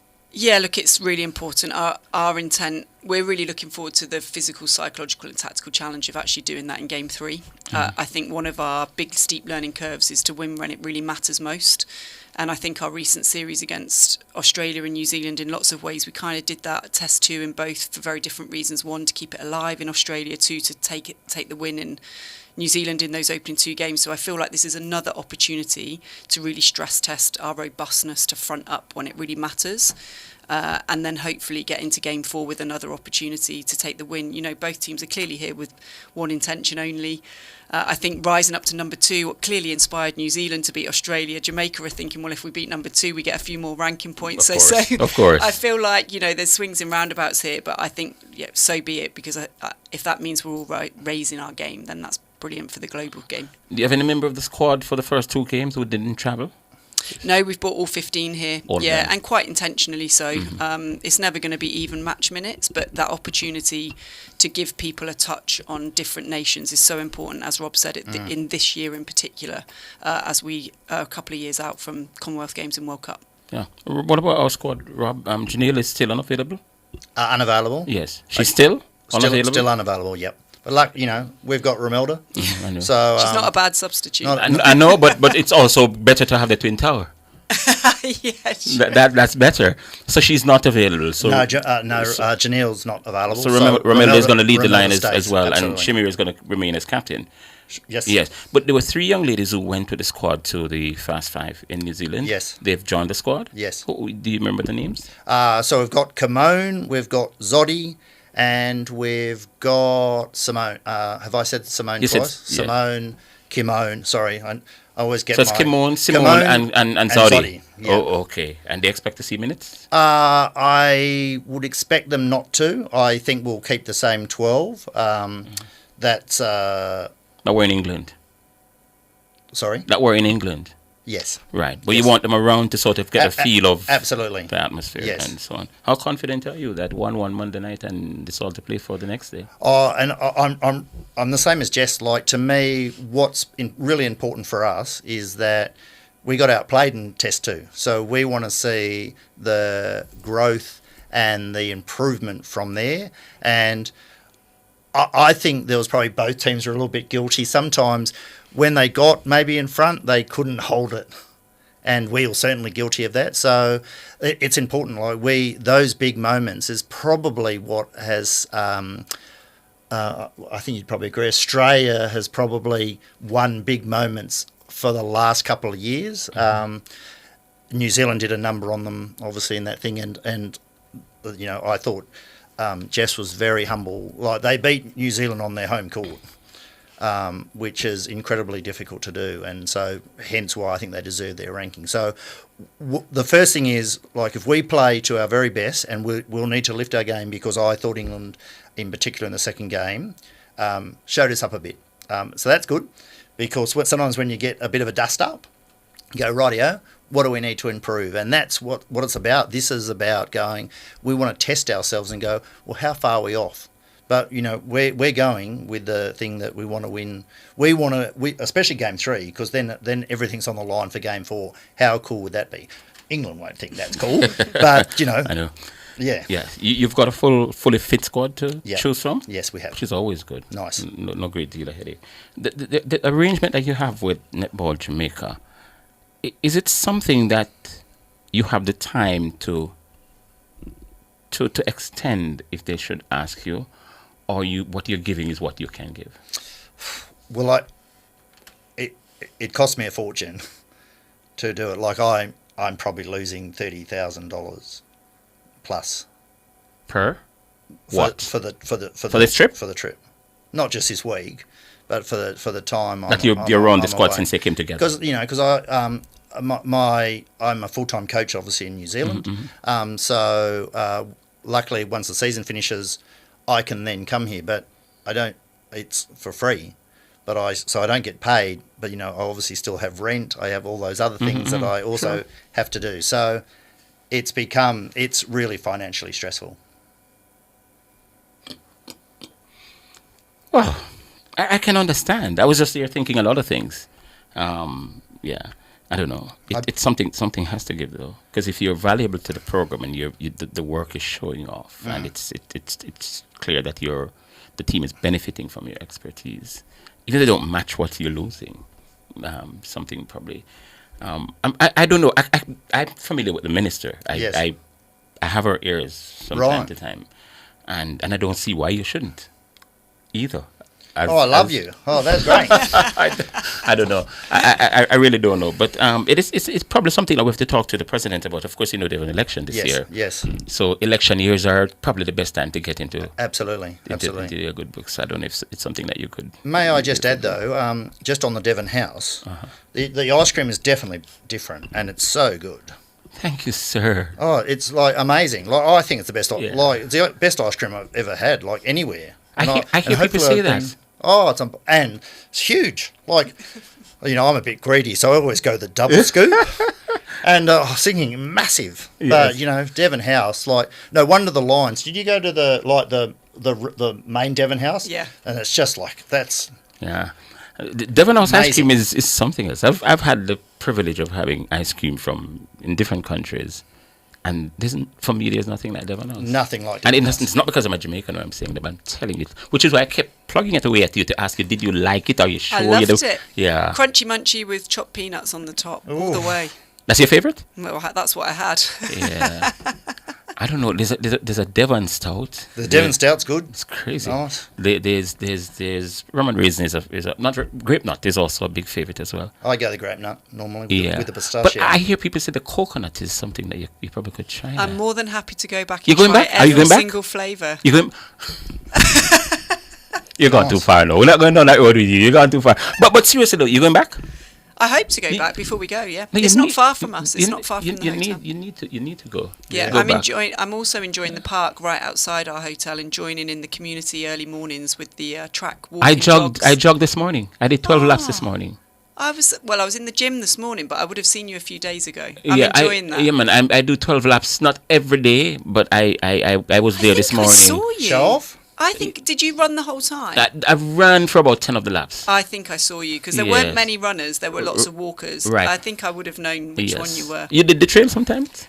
Yeah, I did the trail two mornings ago, but I can see you from the gym. Yes. Okay, cool. Yeah, man, it's a really nice thing to do. I'll see you there in the next few days. Then. Yeah, and I do weights, because there's a gym across, just around the road from the park, about maybe 5 minutes walk. So I do weights when I go there. So I do the cardio in the gym and in the park. I think our team may have been in that gym actually. Yeah. I think they should, because it's just around the corner. Yeah, I think we have. Yeah, I like the lifestyle. I really do like the lifestyle. I think it's a good lifestyle to have. All right, so we're getting closer to the time. Rob, I'm going to ask you to do something that you've never done in your life. Oh, no. Ever before. Okay. I'm sure you can manage it. Sell the series, the 2 games. Oh. Be a marketer or a salesman. This is real easy. Like, netball is starved of world-class netball, and we've got in our backyard next Monday and Tuesday night, we have the number 2 and the number 4 number 4 teams in the world. There's world-class players in both teams. Like, our opportunity, and especially the Jamaicans, I think this is our golden generation. There's players that we may never see the likes of again. Like, every opportunity to come out and support them, and we need all the support we can give and get, because we're one down in the series. We need everyone's support. So if you haven't got a ticket, get your ticket. Be there. So bring the pot covers. If I was in Radio Land and I heard that, then I would probably start thinking about coming. Okay. What I really wanted you to nail it to let me come. Oh, Just let me just leave off my seat and just go straight to the arena. Sorry. You did well though. But hopefully Jess can do it. She'll probably do she's much more articulate than me, so she can probably do a far better job. You're too kind. Jess, could you say let's see this for me, please? You won't be able to get tickets for this game in a few years' time because one of us is going to be number 1 and one's going to be number 2. So I would come now before you can't get a ticket and say I was there. Oh, she's good. Yes, short and spicy. that was brilliant. By the way, every national team seemed to have either a Jamaican or somebody with Jamaican links. Do you in your squad? Yeah, we do actually. Yeah, How many? and obviously we have Rhea. That's Rhea's over on our side. Yeah. We've taken Rhea away. Yeah. She's seen the light. We love Rhea. She's, and we absolutely love her. Yeah, she's a beautiful soul and very talented. So yeah, good on her. I saw her on the plane and said congratulations on her first cap. Yes, that's very nice. But yeah, no, we do. We have lots of brilliant cultural diversity across our team. Whether that's African, Caribbean. So yeah, some of the girls are really at home here. So it's been lovely to actually see them kind of come to life with the warmth, both in terms of climate but also the people. So yeah, it's been lovely actually. Yeah, we've got a Jamaican icon, clearly an icon of world netball if you think of it, not just Jamaica, coaching in your league in the UK, Connie Francis. Yeah, what a legend. I mean, she's at Bath? No, she's gone to Birmingham Panthers. Bath is your club? Bath used to be my club. Yeah. Yeah. No, but Birmingham Panthers Connie has gone to, and I used to love watching her. Like, I think she was just so good to watch. Goal attack, goal shooter combinations, I don't think there's ever been a bad one for Jamaica. So I think that is the conveyor belt of which Connie was an icon back in her day. And I know she's had a couple of stints in the national role as well. And Rob spoke of Connie before. And for her to come onto our shores, I think is only a real asset to Birmingham Panthers. And she'll work as a performance director, netball director at Birmingham Panthers and head coach Joe Tripp. So a real steal, I think, for Birmingham Panthers. And it's lovely to have her back over with us. It's difficult to get in as a coach? Oh, look, I think we've got some brilliant emerging coaches, and I think our Super League is, I think we've got a new generation of coaches coming through, as well as really established coaches like a Karen Gregg has been at Manchester Thunder now as player and coach for a long time. But yeah, we're down to 8 teams, and rightly so. We're kind of like almost pruning back in order to grow the league and the quality of what we can put out domestically. Because like Rob said, I think both us and the Sunshine Girls are trying to learn how to see out goal-for-goal games on an international stage because we don't experience that enough domestically. And I think that is the difference within Australia. They do it. They've done it for decades. We're way behind in that. So we're all trying to accelerate that, but we're doing it in the harshest of landscapes, which is on the international stage. So, we've got some great coaches in our Super League, and hopefully we can develop a hotbed of more coaches, because we often forget that. We focus, rightly so, a lot of our attention on the athlete and the player pool, but our coaching pool is so important, and I'm a big believer and supporter of that. As a national coach, you're responsible specifically to the national team, or you have responsibility wider? Well, I think I have to have a real focus, sharp focus on both the programme and the environment. For me, it's all about getting the environment right and the programme right. And I think therein lies where the real work happens, actually. And I think if you get that right, get the right people, the best people around the best athletes, and make sure that you've got a system that means that you're going to have more coming through that are roses ready. And I mean roses ready to play internationally. Getting on a programme is easy. Staying on a programme and competing internationally is where you're really tested. And I think that's hopefully where we've made most of our progress over the last 5 years.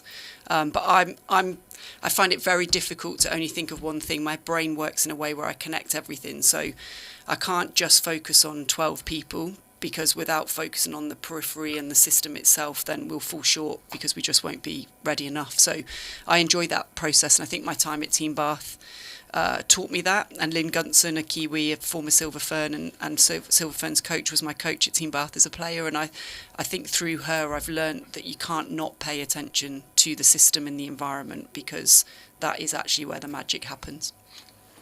Last question, which you prefer? You've been at both ends of the spectrum. You've played for England at every level. So you are a player and now you're a coach. Which do you prefer? Which do I prefer? Well, coaching's the hardest by far. Yeah, coaching is 24/7. I think if you care and love about the people you're working with and you believe so passionately in them, it's a 24/7 round the clock. So it's definitely harder, but the reward is far greater in my view. Humility in working with humble athletes is something that I really enjoy. And so I think my joy comes through others. It doesn't come for myself. And I'm sure I'm not alone in that space. So I think as athletes, we can, whether we intend to or not, you can afford to be quite selfish. Because you do the session, you go home, you have a quick review and you go again. But it's the space between as a coach where I think you just can't rest. So it was a real privilege representing my country. But I think to lead my country and to see others thrive is definitely gives me the greatest joy. Are you Jess or Jessica? Jess, I can be anything. You can call me anything. I want to know what's on I'm your... saying that before the crowd turn up on Monday. Not anything. My name, Jess. Yeah. Jess, no Jessica. How come you didn't ask me that question? I was about to. Okay, cool. You preempted me. Okay, Are you Bobby? Oh. Are you Robert? No. You're Rob. Rob. As formal as I get. No, it was around the being the elite player or the coach. Like, you didn't ask me that. All right. Okay. Fine. Well, I'm guilty. I was rubbish at everything. I could never play anything. I was rubbish. So the coaching gave me an opportunity where hopefully I'm quite good. Where I was just rubbish at everything I ever tried as a player. Forget what you were. What you are now is what's important. Nice, thank you. Yeah, Jess and Rob, it was an absolute privilege sitting here and listening to you both. You're both very knowledgeable. I don't know how you're going to separate yourselves on Monday and Tuesday with this kind of knowledge. It's like people playing domino. If all four players are good, how somebody lose? But let's see. We're going to be there for sure on Monday and Tuesday. And listen, folks, we're urging you, get your tickets. This is a series not to be missed, and I really, really think it's going to be, and it's going to be a shootout. It's going to be a literal shootout, and you've got to be there to see it. 6:30 on Monday, 7 o'clock on Tuesday, and it's going to be difficult leaving work and to get up there in this traffic, but try. It's a situation that they had no control over. The venue wasn't available any other time. Once again, thank you so much, Rob. Thank you so much, Jess. Thank you. And we wish both of you all the best on Monday and Tuesday. And thanks for your time. It's great to have this sort of exposure for us. Not a problem. Awesome. Not a problem. Happy to do it. All right, you're listening to Sports Nation Live. I tell you what, Jerome is here for Jerome Goodand. I heard that, again, he got all his predictions wrong last week. All of them. Not one right. But he's going to be coming in to defend that. And he's going to come armed with a team of intelligent and expert at NFL. Let's see how they do. We're going to come back to that microphone at about 7:30 to continue the show and bring it up to 8 o'clock. Let's go for a break. Jerome Goodard is next.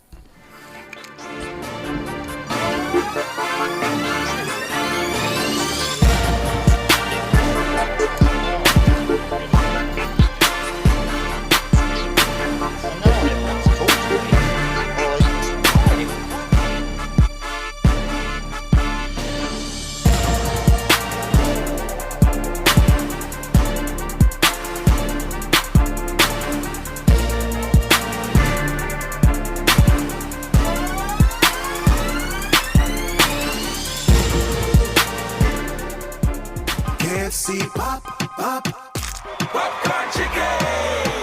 KFC popcorn chicken. Incredible, delicious finger licking in this house when me dip it. I can't resist it.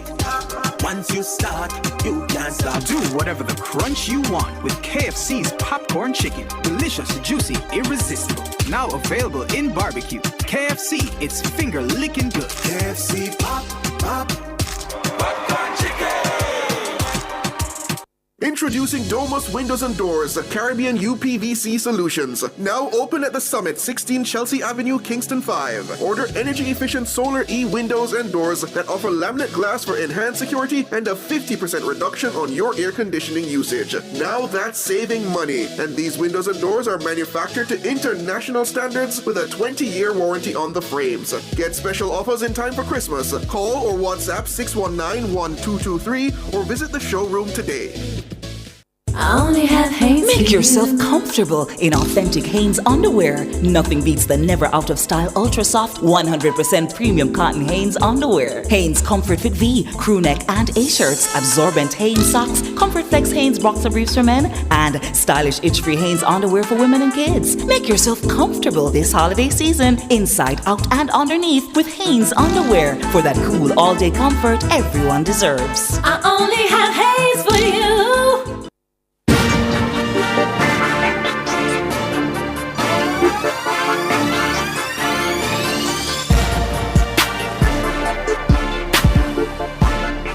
Okay, welcome back to Sports Nation Live. Why we in spreading propaganda on national radio? Ladies and gentlemen, don't listen to Wayne here. I got some wrong last week. I did. Jerome can't get everything right, but not everything. Not everything. I'm not that bad. Not that bad. Good afternoon again. Remy, Paul, you there? Yeah, man. Yes, sir. How you doing? A very interesting week in the NFL. A very, very interesting week in the NFL. Let's dive right into some of it. Where Jerome was right. I never bought into this Aaron Rodgers to the Jets thing. I've never. I told you guys from, we've been doing the show now a good while. And the nation knows how I feel about Aaron Rodgers. The most overrated quarterback in the history of the NFL. Throws a pretty ball, but that's about it for me. The Jets are unraveling. They are now 3-8. The experiment has failed. And there's rumors that the coach, the ownership don't want him back next season. He's come out and said he wants to continue to play, but it's not going to be with the Jets. Paul, I'll start with you. I mean, could the Jets season have gone any worse? I mean, I know they lost some close games, but this season has gone horribly wrong. From firing Mo Salah, and I think they've been 1-5 ever since. You fired the one good thing that was working on the staff, and it was the defensive minded head coach. And since that, everything has gone to the dogs. Where do the Jets go from here, you think? That's a difficult question to answer because you're looking at a situation whereby literally after last season, when the quarterback that they basically sold the farm for didn't even pass more than 2 or 3 plays on the field, and then he got injured for the rest of the season, you're coming back with what I still believe to be a very talented squad, and you laying one of the most massive eggs. Where they go from here, considering all of the failure that they've pretty much accomplished or are falling upon, is they have to clean house. They have to clean house from top to bottom. I don't necessarily agree with the way that was approached because I think you could have allowed both the head coach and the GM to finish the season, but it is what it is. I think as an organization, the Jets are pretty much just derived of any form of competency. And then on the football field, because they have no real culture and they have no leader in a cultural aspect, it was just a ticking time bomb waiting to happen, and it proves that talent alone is not going to win you games in the NFL. It's definitely not. And talk about culture and talk about leadership. Remy, Rex Ryan this week came out and said that he wants this job. He wants to coach the New York Jets again. I think he's been removed from the NFL for some time now. He's on TV, on ESPN. He wants to coach this team. When I think of the Jets, I think of 2 people. I think of Broadway Joe and I think of Rex Ryan. I'm not sure why. Maybe Darrell Reeves might come to mind as well. Broadway Joe and Rex Ryan, what a combination! But I think he's the man for the job. What say you? No, I don't think he is. I think Rex Ryan is a brilliant defensive mind. But if you look at the last 3 hires, or is it, yeah, I think last 2-3 hires for the Jets have all been defensive coaches. And in a league where if you don't have competent quarterback play, you cannot even dream of competing. I don't care how good your defense is. It means that you lose a lot of low-scoring games, or your defense will eventually wear down during the course of the season and you get blown out. I think what the Jets need to do, they need to find a good offensive-minded head coach who is a leader of men, draft a QB, build an offensive line, and before they do all of that, hire a GM and clean house. I'm with you right there with you, Paul. Clean house and build this thing from the ground up. But a defensive-minded retread, no disrespect to Rex Ryan, is not the answer for the Jets. Not in my opinion. But Paul, the last time the Jets was relevant, Rex Ryan was at the helm, right? They have not been relevant since. You know what I mean? You had a few years under Mo Salah that they were trying. Robert Salah. Robert Salah. I keep saying Mo Salah. I don't know why. Robert Salah. I mean, but I know you want to come over to Liverpool. No. That's not it. Not yet. Don't say anything, Paul. Make him go on top. Not yet. But you also believe that Rex Ryan is not the man for the job. You don't think Rex Ryan can instill a culture in that organization, get that defense to play at an elite level? He actually made a couple of AFC Championship games with Sanchez, with Mark Sanchez at quarterback. So it's not that he doesn't know offense. He knows defense inside and out. But Rex Ryan can get this team to play. You've seen him do it in the Jets, and you saw him do it in Buffalo. So you really think that Rex Ryan is not the man for the job? I mean, this is not a knock on Rex Ryan. I think he's a great coach, particularly from a defensive perspective. He's a leader of men. He's had success in New York. And at the surface, he looks like a solution, but I think he's a Band-Aid in a situation that needs surgery. You look at from the perspective of where the league is now, it does not matter how great your defense is. If you are not competent offensively, you have a problem. And that doesn't mean that a defensive coach can't come in and pretty much build a structure and a game plan around a competent OC that can win games. But the Jets have done this before, and I think the Jets need someone to come with an entire culture change. Rex is more or less going to come with the bravado. He fits well with the New York persona. He's not overwhelmed by the big stage, and those are all good things. And I think if you're looking at just like a 2-year plan, he's the right man for the job. But as far as getting New York and the Jets to where they need to be, you want a fresh face. You want someone who comes in with his own staff ready to go and the capacity to really drive them to where they need to be in the current framework of the NFL game. Talking about New York and fresh face, the New York Giants, the New York Giants made a splash this week. Releasing Daniel Jones, their $160 million quarterback, after he was demoted to 4th string quarterback. And then when that was not bad enough, they said, no, let's put him at scout team safety. I've never heard that. Don't laugh, man. That's disrespectful. I've never heard that. That's like asking Peyton Manning to play corner. Unbelievable. You don't pay a quarterback $160 million and then ask him to play safety on the scout team. It don't even make sense. But Remy, I'll start with you. The New York Giants. I mean, Brian Daboll. Again, some teams are just inept. You started the year saying you believe in this guy. You put all this money behind this guy, that he is my guy. How did it all unravel? Well, first of all, what is he supposed to say? Is he supposed to come out and say, listen, I don't believe in Daniel Jones. I think it's a waste of time and we're going to fail? Them can't say that. They must try to pump up the guy, talk him up, make him think that he believes in him, give him every opportunity. And for the record, Daniel Jones has gotten a very, very long leash. Right? He has been a starter for some time when it was painfully apparent that, he just wasn't the guy. And I think one of the things that really contributed to that was he got full endorsement from the Mannings, the royal family of football. So they said that he's a good quarterback, and the proof is in the pudding. He didn't show it on the field. I mean, he was very inconsistent. He'd have some games. I mean, that playoff game in Minnesota a couple years ago when they scored the upset against the Vikings, Daniel Jones was magnificent in that game. But those performances are few and far between. And I think the mistake was made when they gave him that very healthy contract. He was not worth it.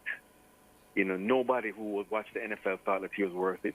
But the Giants went ahead and they did it. I know the chickens have come home to roost. I mean, he's just not the guy. Too turnover prone. Can't seem to read defenses after all the starts. And it's just time to move on. So what do the Giants do now, Paul? I mean, I think they are.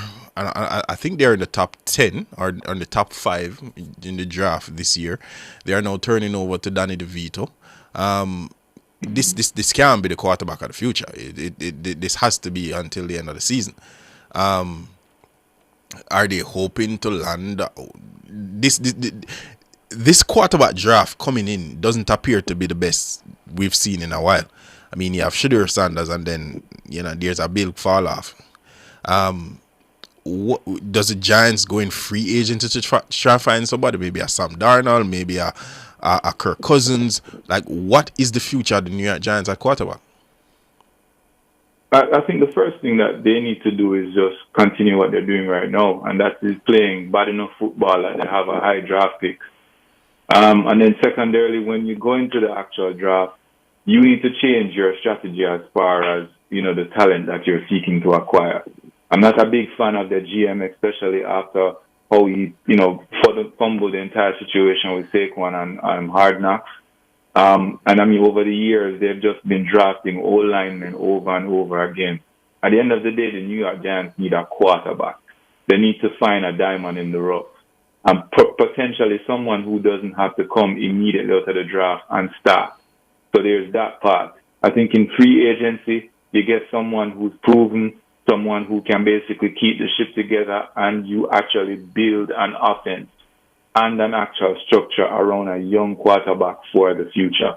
But this is, to me, at least a 2 or 3 season type project where New York is going to have to suck some salt for a while and try to get this right.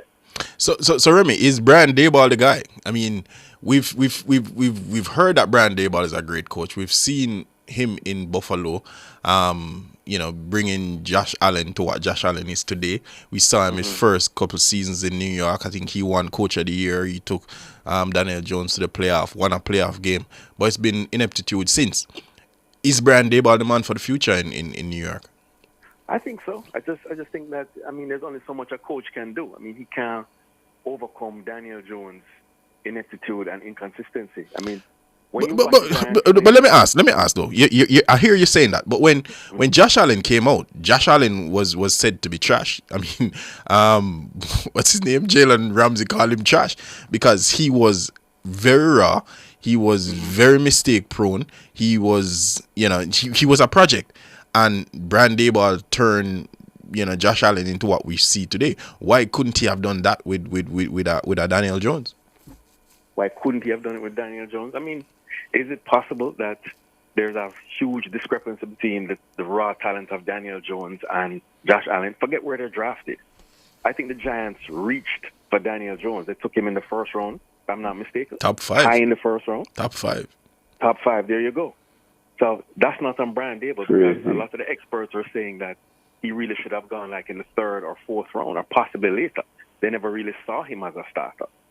So but that draft class though, we've come to realize that draft class was not that good with Trevor Lawrence and I think it was Baker Mayfield. On your boy Trevor. Okay. A long time. I'm out.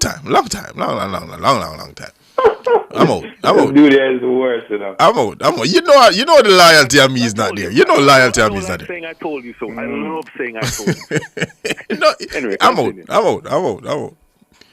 But yeah. So you're saying answer the question is that I think there's only so much you can do. I mean, when you watched the Giants a couple years ago when they were a playoff team, that offense was centered around Saquon Barkley, and they really tried to limit how often Daniel Jones threw the ball. They call a lot of read options and zone read, play action passing. They're amongst the tops when it came to fewest dropbacks. So they were really playing to Daniel's strengths. And even with that, he still, he got hurt last year, but even with that, he still turns the ball over a lot. There's only so much you can do. In the NFL, you have to play to win. You can't play not to lose. Okay. And when you have a Daniel Jones at the quarterback position, every time you drop back to pass, you hold your breath. No, I think Daboll did as much as he could with him, and I think the fact that they made it to a playoff with him, and get coach of the year with Daniel Jones as your quarterback, I think that sums it up for Brian Daboll right there, in my opinion. I think he's a good coach. Paul, you're trying to say something? Yeah, I mean, I agree with him. I agree with Remy, but I think Dayball can't really be completely let off the hook here. I get it. Your GM says to you, "Hey, make this situation work with this quarterback." But in too many situations, I think they would have asked Daniel Jones to do things that I think proof of concept proved he's just not capable of doing it. And maybe he's lynching on exactly how he executed things to the point where they could get to the playoffs in his first season. But that was under the circumstances where he had a Saquon Barkley who was a Swiss Army knife, and he made offensive plays and play calling a lot easier. So I think Dayball has to take some of the shine off of his reputation for that. But as far as him being a good coach, I think he's excellent. I think he's someone who can get the most out of someone who can actually go out there and produce at that level. But the talent acquisition is the issue, and that's been the issue with New York for several years. I'm not going to. I can't say I agree. I can't say I agree. I think New York has players. I think Thibodeau. I think their left tackle is pretty good. I think they got a player in Neighbors. I think they've done well in terms of in terms of drafting and putting the team together. Yes, I understand that Daniel Jones will hold you back, but they've had talent in New York. You know what I mean? Yeah, you've had Shepard. You have they have built a team that can compete. But Brian Daboll is a person that's stirring the drink, and for me, I have not seen anything to say, yes, this team is a good team. I see the defense balling. That's not Brian Daboll. Brian Daboll is an offensive coach. I know that defensive coordinator is over there dialing up a defense, but I've not seen anything from the offense that shows me any creativity. I see a star in Neighbors, but that's about it. I don't see anything else from that offense. The running back, you have to be creative when the brush it doesn't have any bristles, my friend. It's very hard to be creative. I love that. No, but they're running the ball. I have Tracy in my fantasy, and Tracy's actually winning me some fantasy games. They're actually moving the ball. They're not moving it with Daniel Jones. As I said, like the individual that carries out and leads the execution of the offense has limited capacity to do that job. It doesn't matter if you're Bill Belichick, if you're Sean McVay, if you're the most brilliant offensive mind of all time. If the players that you have, especially at the quarterback position, lack that capacity, you're going to fall short. And I agree completely. And talking about falling short, the Dallas Cowboys is really, really under it. I mean, we've seen the Dallas Cowboys. I think this is probably an all-time low. I mean, they've lost all their home games this season by an average of 22 points. Like, this is the NFL. Most games come down to a field goal or within a single score. When you're losing games at home by 22 points, that's the effort. That's effort, and that's lack of talent. And this week we heard Michael Irving on the Colin Cowherd show saying that if the Dallas Cowboys earn the number 1 overall pick, they're gonna choose Shedeur Sanders. And with Shedeur Sanders, it's almost guaranteed that Deion Sanders is a bonus pick. I'll have you go, Remy, first with this one. Should the Cowboys do everything they can to get Shedeur Sanders and Deion Sanders to move the Dallas Cowboys forward? Talk about a real headache question. Deion has yet to prove himself in college. Okay, I mean, right now he's in the middle of a much improved season with the Colorado Buffaloes. But the NFL is a different animal. I mean, it is, work 24/7. I do have questions about Shedeur.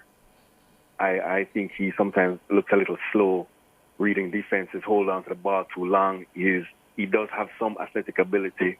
I think he lacks the ideal height and size. And, I just, one thing I would say is if Deion Sanders goes to Dallas, he's the only personality there that can dwarf Jerry Jones. Only primetime can do that.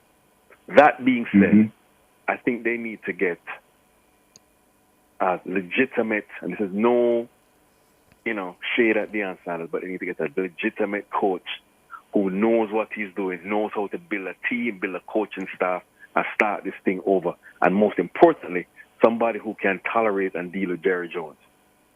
Yeah, but and at the same time, Jerry have to understand him, have to step back. So I don't know who this mythical person is. Let me just say that. I can't think of anybody right now. But I don't think the Deion Shador combination coming to Dallas. I know Jerry Jones would love that because it would give them more ratings and whatever, but that's more about flash than substance in my opinion. Yeah, but I'm not going to allow you to get away with that. When you said Deion Sanders haven't proved himself in at the college ranks, I think that is I think that's not an accurate statement. Deion Sanders went to Jackson State. That was a bottom of the barrel franchise in HSBCs. And he brought that program to respectability before being poached by Colorado to take over that team. He took over a 1-11 Colorado team. Right. They're now on the cusp of winning the what is it, the Big Ten? Right? They have Big 12, yeah. the Pac-12. They have well not anymore. They're losing right now. They have a legitimate chance of being in the college playoffs. So to say that he doesn't have a resume, and that's in 2 years. You take a 1-11 team, right, with in college, and taking them to a possible playoff berth. That's saying something. And plus, nobody brings energy. Nobody brings energy and excitement like Deion. And if the Dallas Cowboys, who's the number one brand in the world, according that's what they think. Jerry Jones wants that. Jerry Jones wants the Cowboys on in every news clip, in every paper. Like that sells. And right now, the Dallas Cowboys, they do nothing well. I think it's a slam dunk. If you can get Shador Sanders and Deion Sanders in one, and like you said, Deion Sanders is the only man that can go to Jerry Jones and say, "Look here, back up. I got this." No, I never said that. I think he can dwarf him personally in terms of media spectacle. I don't think he can tell Jerry Jones what to do. It's two different things. I think Deion can push back. Two very, very different things. I think Deion Sanders can push back on Jerry Jones. Paul, let me hear your thoughts on this one. I'm going to get biblical for a second. Galatians 6 verse 7 says, "Whatsoever a man sows, he will reap." You understand? I have to understand that where Dallas is now is the direct results of the decisions and the actual leadership of their owner and their GM.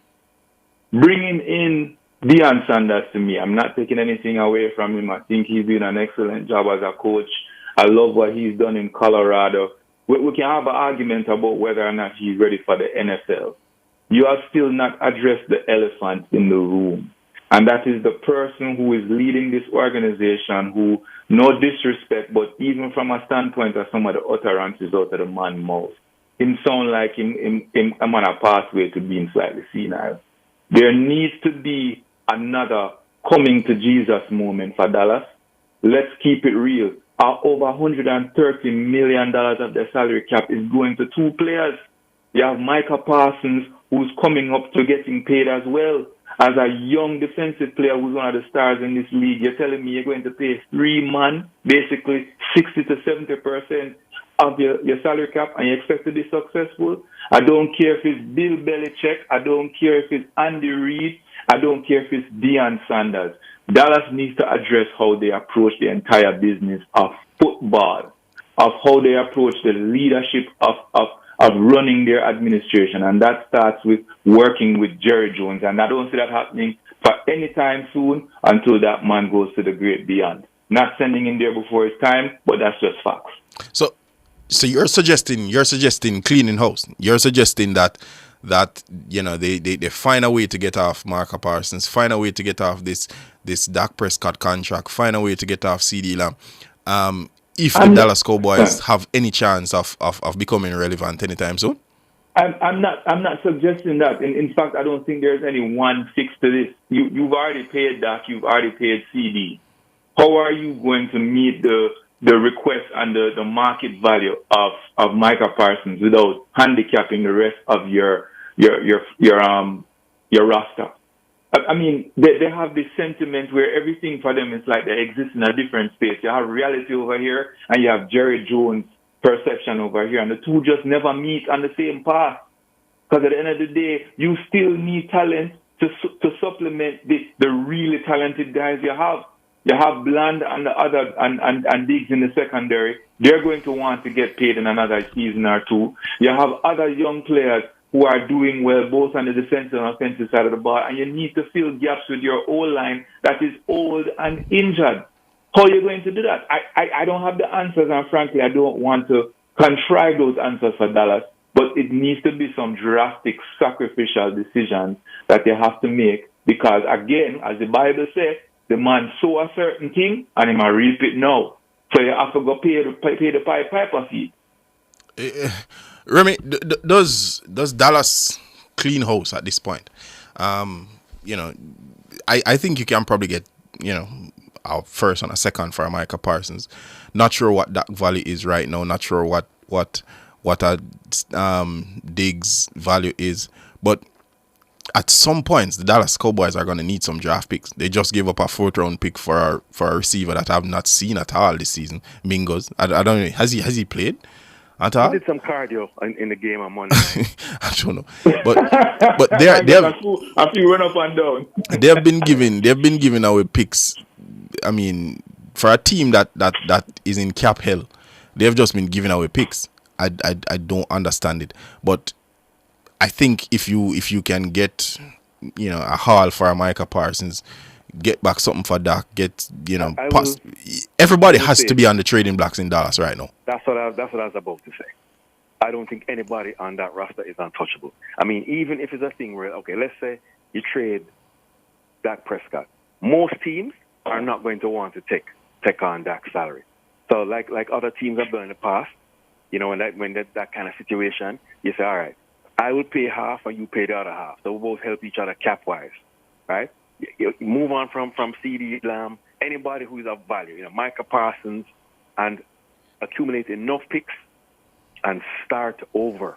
Because right now, they're not going anywhere. They can have a lot of big-name players, but as Paul was alluding to, they don't have enough quality and depth of the roster to supplement the stars that they have. There is a big talent drop-off between the starters and second string. Huge, because they just can't afford. There's a lot of practice squad guys, you know, undrafted free agents that they're going to have to use to plug your team. That's what Dallas is looking at. Yeah. Dallas is in a really bad spot. But talking about a really bad spot, we're gonna take a break right now. But when we come back, we're gonna talk about the Jacksonville Jaguars. And you wonder why we're talking about the Jacksonville Jaguars. But there's rumors that Bill Belichick might be heading to Jacksonville. We'll talk about that when we get back. We'll be back with more on Sports Nation Live.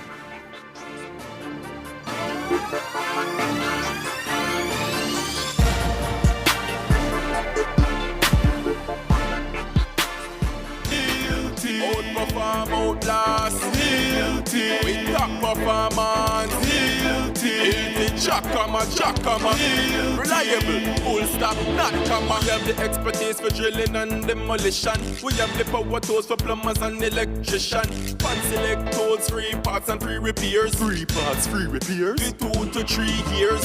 Hilton, available at Delta Supply, 106 Hagley Park Road. Call us at 876-302-61114. Delta Supply. We service what we sell.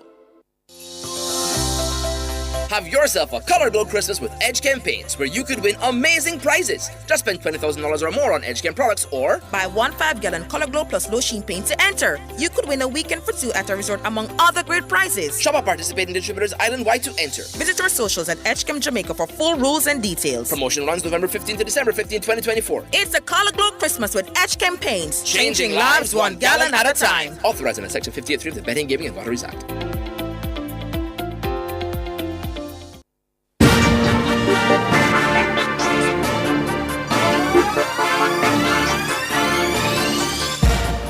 All right, welcome back. Sports Nation Live. We're talking NFL. I'm Jerome. I'm with Paul and Remy.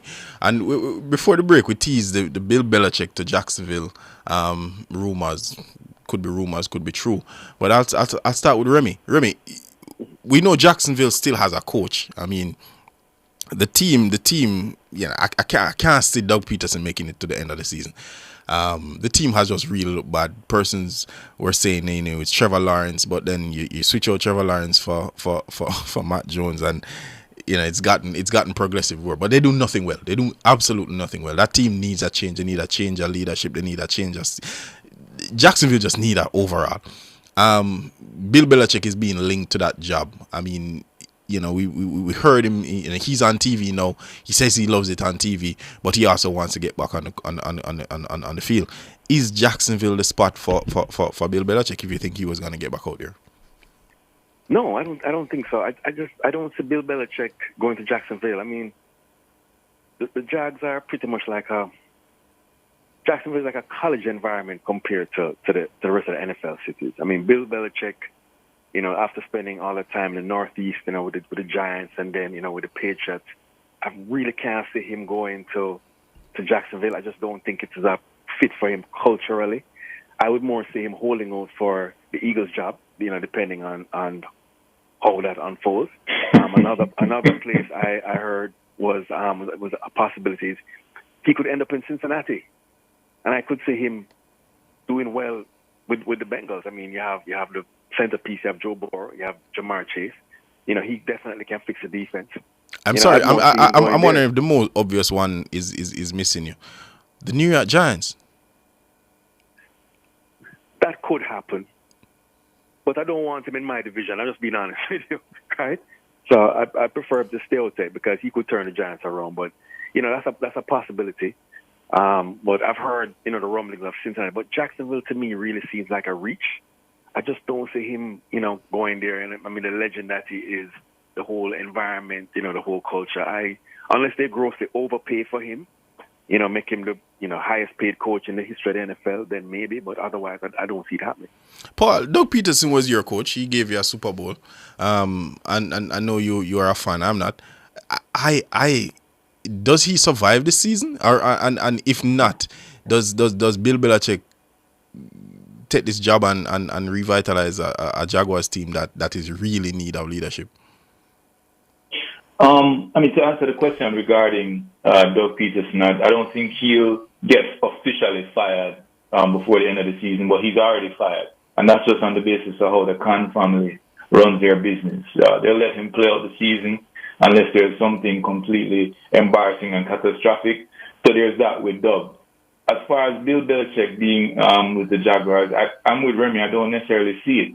I know he has a young girlfriend who's from the Florida area, and maybe she's chirping in his ear, and that can have its influence. But I don't see any reason why that man would want to go to Jacksonville. You just said it. You just said it. He has 24 reasons why. I guess it, but you're still an old ball coach. You're 11 wins short from breaking the all-time record.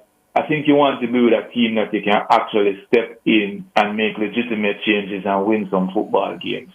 And then I think the ultimate thing is also Trevor Lawrence. I've never heard Bill echo a positive sentiment about Trevor Lawrence. In fact, many of the people who initially were greatly infatuated with him, comparing him to the Stanford quarterback, which name slips my mind. Andrew Luck. But Andrew Luck, they basically said he's regressing away where they're wondering if he's damaged and he just can't get back to the level of competence that he had before. So I don't see why, or I don't necessarily agree with this notion that Bill would want to end up in Jacksonville. I think more likely, and it hurts me to say it, Philadelphia and maybe other competent teams with good quarterback play might be more appealing to him.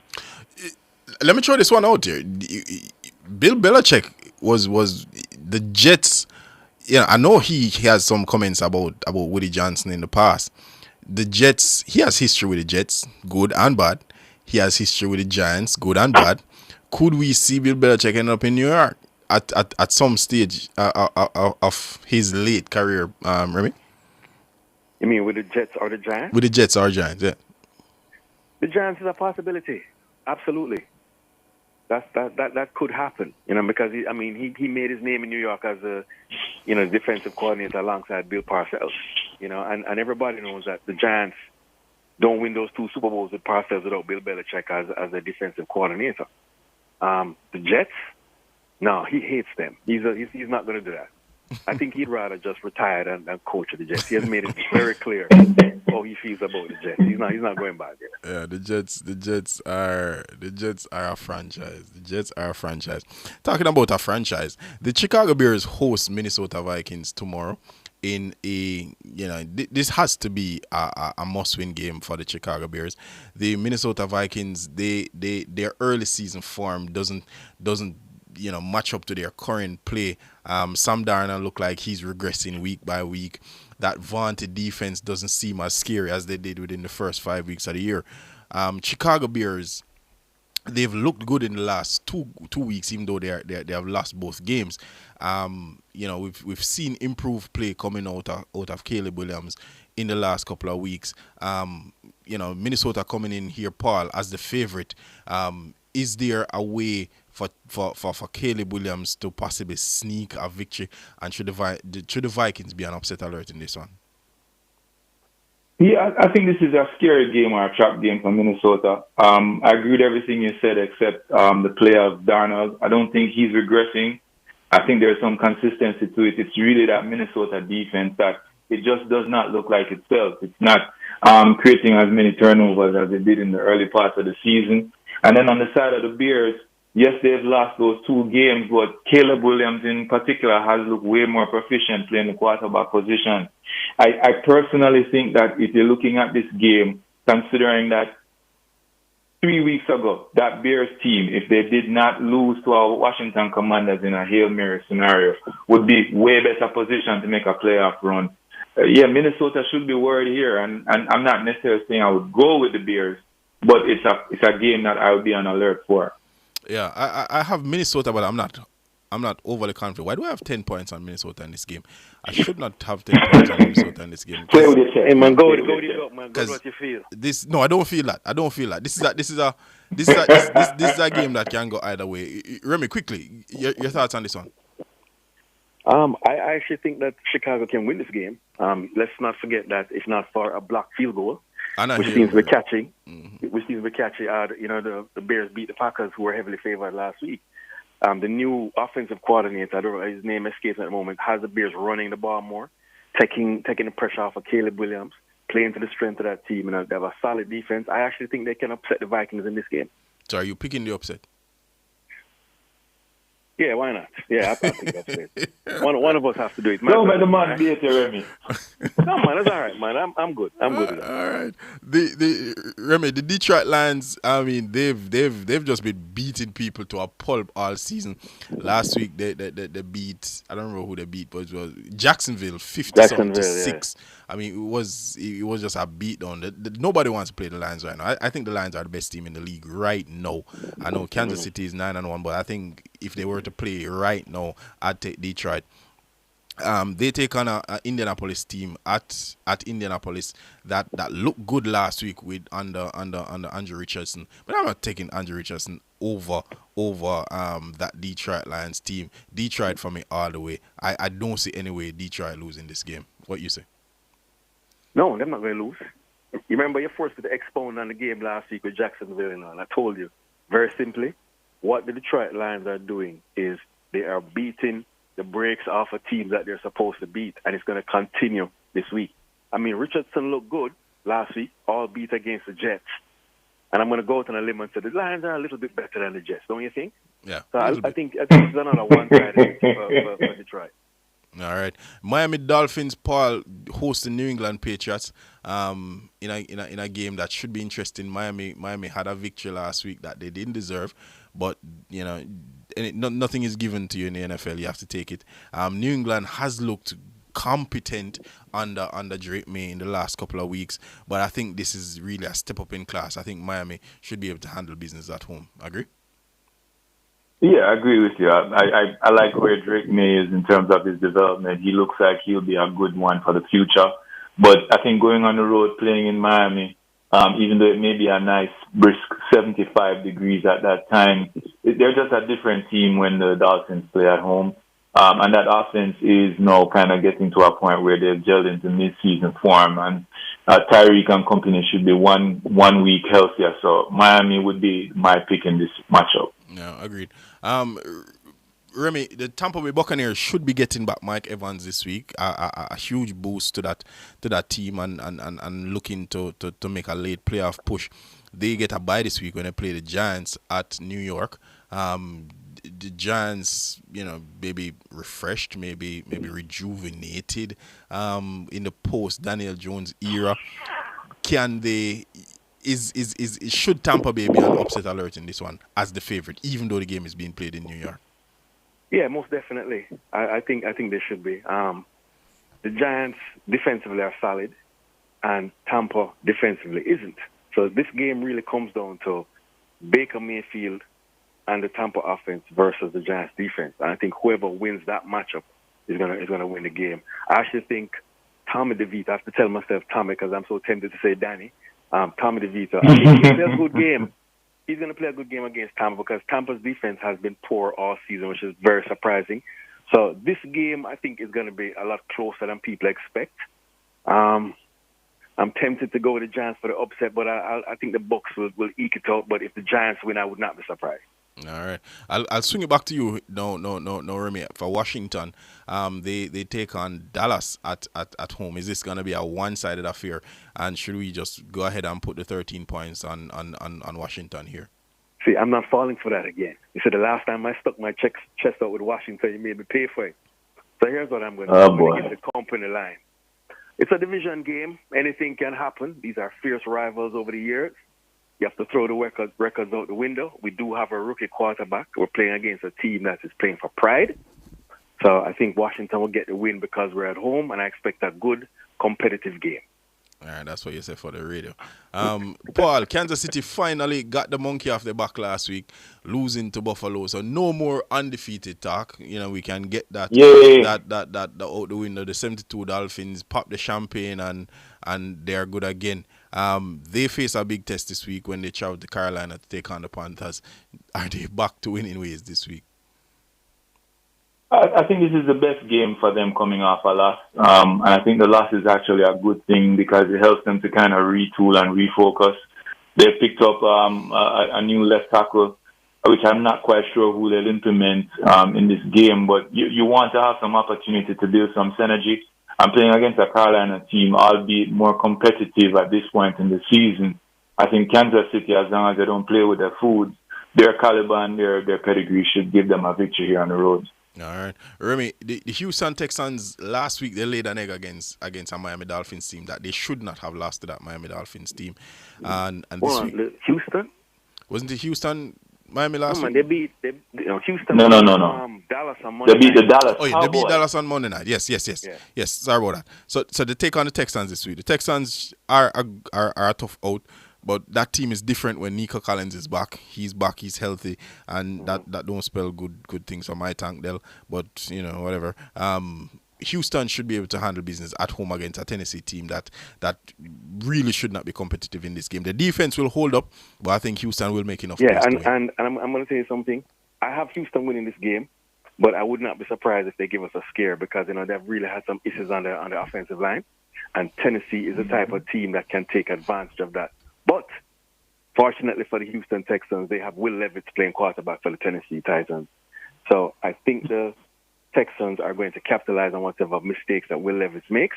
But I think, this game will be competitive. It's a division game, and I expect the Texans to come out ahead. But I don't think it will be as one-sided as people think. All right. Paul, Denver has looked really good over the last couple of weeks. And sneaky Bo Nix has kind of inched his way up there in that Rookie of the Year conversation because we haven't heard from Jaden Daniels in about a month. I mean, Jaden Daniels has fallen asleep and Bo Nix's stock is rising in Denver. Paul, he now travels to Vegas to take on a Raiders team that is really looking forward to the future. Is this another W for Denver, you believe? Yes, I think Denver is playing on fire right now. It's one of those teams that you don't want to have to encounter in a playoff scenario. That guy coaching them, wow, his name slips me. He's very good, isn't he? But anyway, he's all right. The long and short of it is, Denver's defense is excellent. Denver's offense right now is unpredictable, and that's a good thing. And you're going against a Vegas team that I think, despite having a great pass rush and some good rah-rah sentiment around them, it's just different calibers and different directions in terms of where they're going. So Denver should win this game. Paul, is this another black head coach biting the dust? I don't think Antonio Pierce has really made an impact on that team. I don't see them playing with any fire. I think he goes at the end of the season. What do you think? I think, unfortunately, his job is in jeopardy. I don't like saying that. Seeing another minority coach on the hot seat is never a good thing from my perspective. But the NFL is a business about production and outcome. And, you know, he's been dealt a raw hand because you can't win in this league without a competent quarterback. And for whatever reason, the Bears have been patching holes in the quarterback position for a long time. So I think he's one of those that's on the hot seat, if you ask me. I think he goes. I think the Raiders, their fire coach is at a pretty decent clip, and he just hasn't inspired anything to me. I mean, he from the liking of the tweet that Devontae Adams put out and just jarring with players and saying players making business decisions. It's just not a good look for Antonio Brown and not Antonio Pierce. And I just can't see any way he comes back. I just can't see any way he comes back next season. But anyway, Green Bay Packers, San Francisco 49ers. Before the year started, this game would have been a marquee matchup for Fox. Tom Brady should be calling the game. But this game, a little shine has come off of it. Brock Purdy will not be playing. And the San Francisco 49ers just haven't looked themselves all season. They look old, they look slow. This week, Tio came out and went at Deebo Samuel, saying Deebo Samuel is more interested in his pregame outfit and fighting his teammates than actual playing on the field. Which Tio said that. Okay. Yeah, man. Tio is coaching him. But of course, Kettle Boy. But this game has real playoff implication. I think if 49ers lose this game, their season is done. And Green Bay is trying their best to hold on to a playoff position because they are in probably the best division in football with the Vikings and the Lions, and Chicago is playing well. So that division is a black and blue division. Neither team can afford to lose this game. Green Bay is playing at home. They are the healthier team. I think Green Bay take the W. Remy, what do you say? I tend to agree. I think Green Bay should win the game, and I know that San Francisco is starting Brandon Allen, but you know, I'm a little concerned with the Packers because you know they pretty much allowed a Chicago Bears team to push them around. I mean, I know it's a rivalry game and a division game, but San Fran likes to run the ball, and I think how they're going to approach this game is they're going to get heavy doses of CMC. And Mason and number 31, I don't remember his name, Guerrero, some Latin name. If the 49ers can establish a run game, because the Packers have shown that they're susceptible to the run, this game will be hella close. It's a lot closer than people expect, but I am going to go with the Packers. I'm a little nervous about this game because, you know, Jordan Love have a way where he can make some YOLO throws and, you know, it may just take him some time. Yeah, I'm going to go with the Packers at Lambeau, and I think it's going to be a better game than people expect. Remy, I'll ask, which North division is better, the AFC North or the NFC North? Which of those divisions you think is better this year? I would go AFC North. I'd go AFC North, and by a hair, because I'm going to tell you something. The Cincinnati Bengals are fun to watch. They don't deserve to be 3-8. But they still have the Browns in that division, The Browns beat Pittsburgh on Thursday night. Right. The Browns beat Pittsburgh on Thursday night. That's what I'm saying. I mean, if you know, I didn't even remember the Browns in the AFC North, to be honest with you. Yeah, the Browns, Reggie, the Browns messed up the Juju field. Well, you know what? Let me retract that statement. I'm gonna go with the NFC North. I'll go with NFC North, but I can tell you, the Cincinnati Bengals are a fun team to watch. They're one of the most exciting teams to watch in the NFL this year. But overall, as a division, I have to give it to NFC North. I mean, from top to bottom, you know, any one of those teams can beat each other. It's just about who plays better on the day. Paul, you agree? Yeah, I agree. I mean, the NFC North Lions, we already know out there. The Vikings, Yeah, they're 8-2. The Packers, they're 7-3. The team that's at the bottom of the division, one could argue that 2 games out of their season, they shouldn't even have lost because of last-minute situations which are highly improbable. That's a very competitive division, and they're all still in it for the playoffs right now. Yeah, it's a close one. I love the AFC North. I think the Browns are a head coach away of the conference. No, I think they're a head coach away. They were a playoff team last year. We came into this season thinking that the Cleveland Browns could win this division if Deshaun Watson found the form like pre-massage therapy. Deshaun Watson, the Browns were a difficult out. That defense, and they had players on offense. So, Nick Chubb was a little nicked up before the season, but don't sleep on the Browns. He had a broken leg. Don't sleep on the Browns though. Yeah, the man leg turned sideways, brother. Don't sleep on the Browns. The Browns are a tough out. Talent. I agree with you wholeheartedly. But I love the AFC North. Those rivalry games. Stefanski is the problem. The coach is the problem. Yeah, I do. I haven't seen it. Crazy, I haven't seen anything from that offense. He's supposed to be an offensive guru, right? You think Stefan? Yeah, because he had. So he's supposed to be. Basically, took them to the playoffs with 4 quarterbacks last season. He's supposed to be an offensive guru, right? But I keep telling you, you could be offensive guru all you want. If you have a chicken rat blind out there playing quarterback position, it don't matter. Sorry, he's running through quarterbacks like a sieve. Baker Mayfield, Joe Flacco, Jameis Winston, Thompson. He's just running through quarterbacks for an offensive guru. Jameis did look good. For an offensive guru, he's running through quarterbacks like Usain Bolt. Like he's just running through quarterbacks. I don't know the how Cleveland Browns. Who doesn't make decision on personnel. The Cleveland Browns. The best thing about the Cleveland Browns is their defensive line, and that's not Coach Stefanski.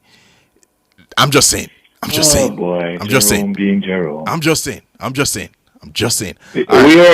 heard you. The Seattle Seahawks host this game is sneaky good. This game is going to be sneaky good. The Seahawks host Arizona Cardinals, Jeremy.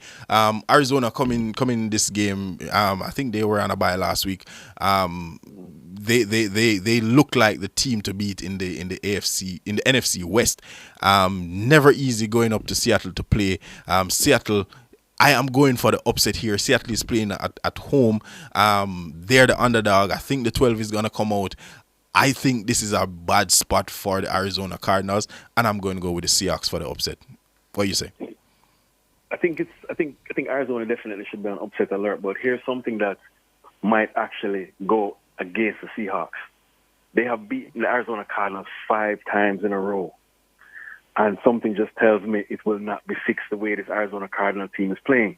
The defense has come on. Kyler Murray is playing at a high level. I mean, I know Seattle is tough at home, but this is one of those games where it really can go either way. So I'm going to stick my neck out and say Arizona by a nose. Okay. Well, Paul, quickly. Yeah, I'm actually going with the upset. I'm there with you. I think it's going to be one of the more entertaining games in that late window. I like the fact that Seattle's back is against the wall and they're playing at home. And I mean, I'm fully aware of the record as well. But I just think right now Seattle is contextually within this season, but this matchup, they need this win. And as good as Arizona is playing, I expect them to go out there and win a very interesting game. All right, Paul. This game. I know you're probably very, very nervous about this game. The Philadelphia Eagles flying to LA to take on a Rams team.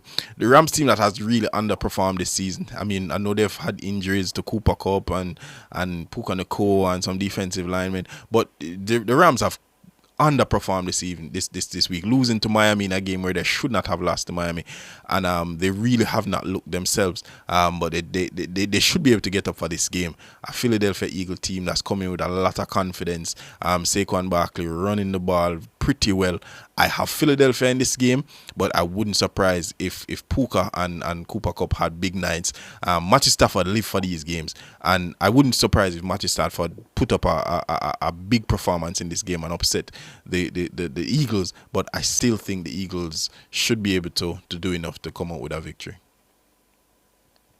Yeah, I mean, look, I'm nervous about this game because I think the Rams are one of those teams that if on any given day they get it right, they'll beat anyone. I know we don't have Devontae Smith, but that doesn't necessarily concern me because they're still going up against a Rams team that is 18th in the league in run defense. And what we do well is run the ball.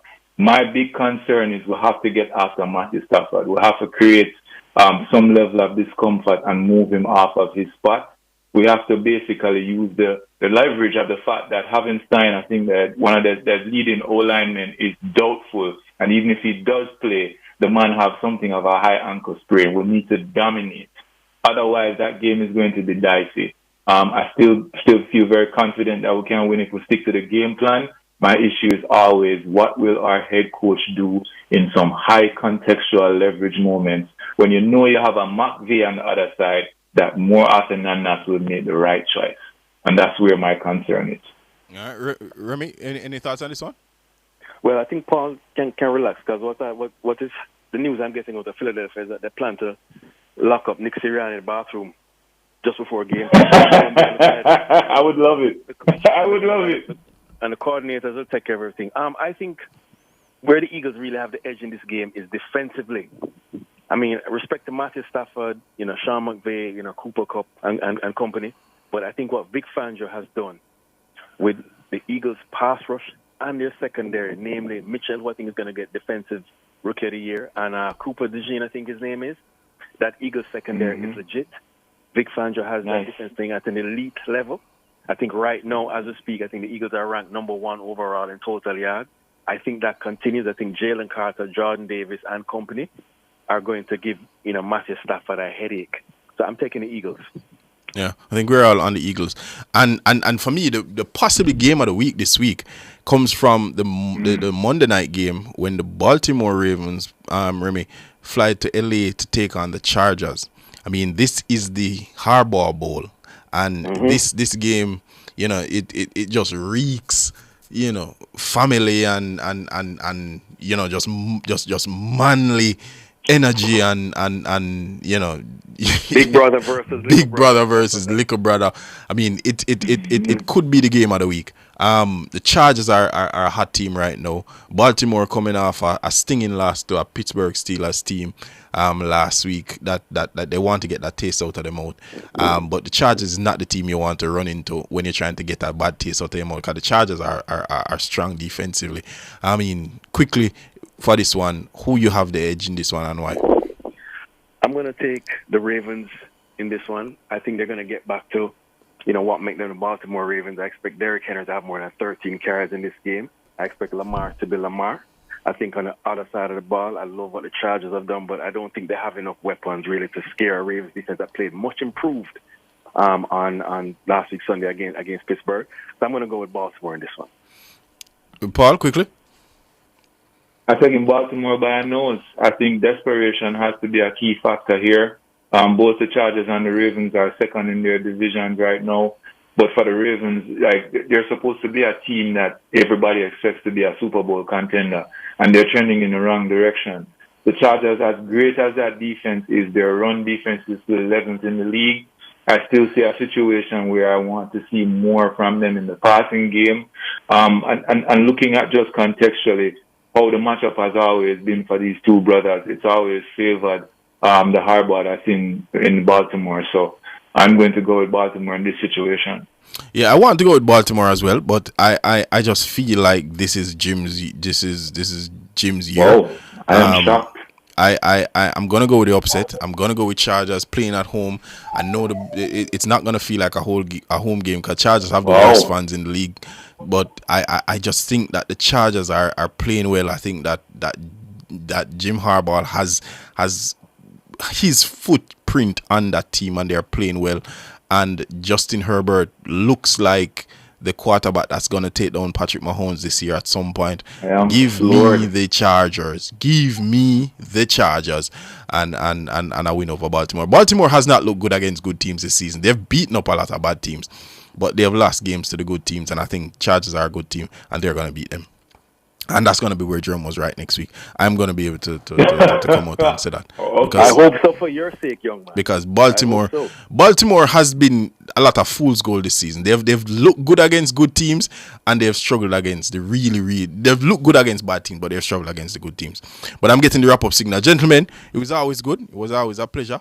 Looking forward to the games this week. There are some real houndingers that's on the cards this week, and I'm really looking forward to it. So we'll catch up. Yeah, just remember, Jerome. Just remember before you go, you'll never walk alone here. On that note, oh, that was my line, man. What's wrong with you, man? No. You can't say a prayer to the City fans out there. Say a prayer. You know, whenever you. I'm not saying no prayer to that. I'm not saying anything. Whenever you say your grace before you eat, just check up on a City fan. Just check up on a City fan when you get a chance. But anyway, gentlemen, we'll be back with more on Sports Nation Live.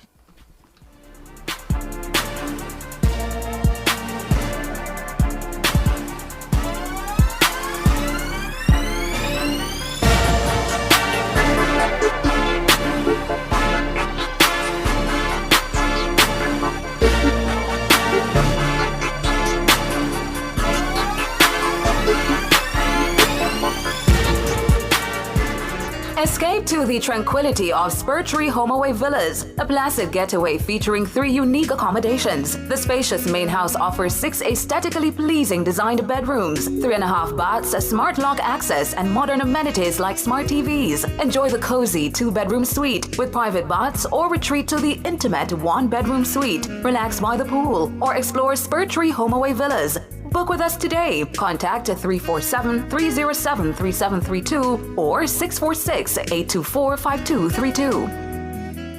Shop at Mark's Superstore Furniture and Hardware, located in Lioneltown and Portland Cottage Fair, Clarendon. They have hardware items, furniture, televisions, washing machines, freezers, refrigerators, beds and bedding, household appliances, home accessories, and more. Every Thursday, get 10% discount on cooking gas, excluding deliveries. Visit any of their 2 locations or call 876-919-6067. Mark's Superstore Furniture and Hardware, quick and fast delivery. New fast food always tastes to savor. Giving you the best, giving you the flavor. Nicing up the kitchens all across Jamaica. Happy smile when they see the price you pay for. Corned beef and the sausage. New pack. Ketchup and the pepper sauce. New pack. Beans and the baked beans. New pack. Rice. New pack. New pack. New pack foods always taste to savor. Giving you the best, giving you the flavor. Nicing up the kitchens all across Jamaica. Happy smile when they see the price you pay for. New pack, more than just value. Are you ready to turn your sales and marketing skills into high earnings? Nationwide 90 FM is searching for business development executives to build lasting client relationships. If you have experience across all stages of the sales cycle and possess strong communication, negotiation, and time management skills with a proven sales track record, this opportunity is perfect for you. Join our team and work with the top corporate brands, media agencies, and of course, our on-air personalities. Enjoy networking opportunities, professional growth, and competitive commissions. Ready to take the next step? Send your resume to hr@nationwidenewsnetwork.com today.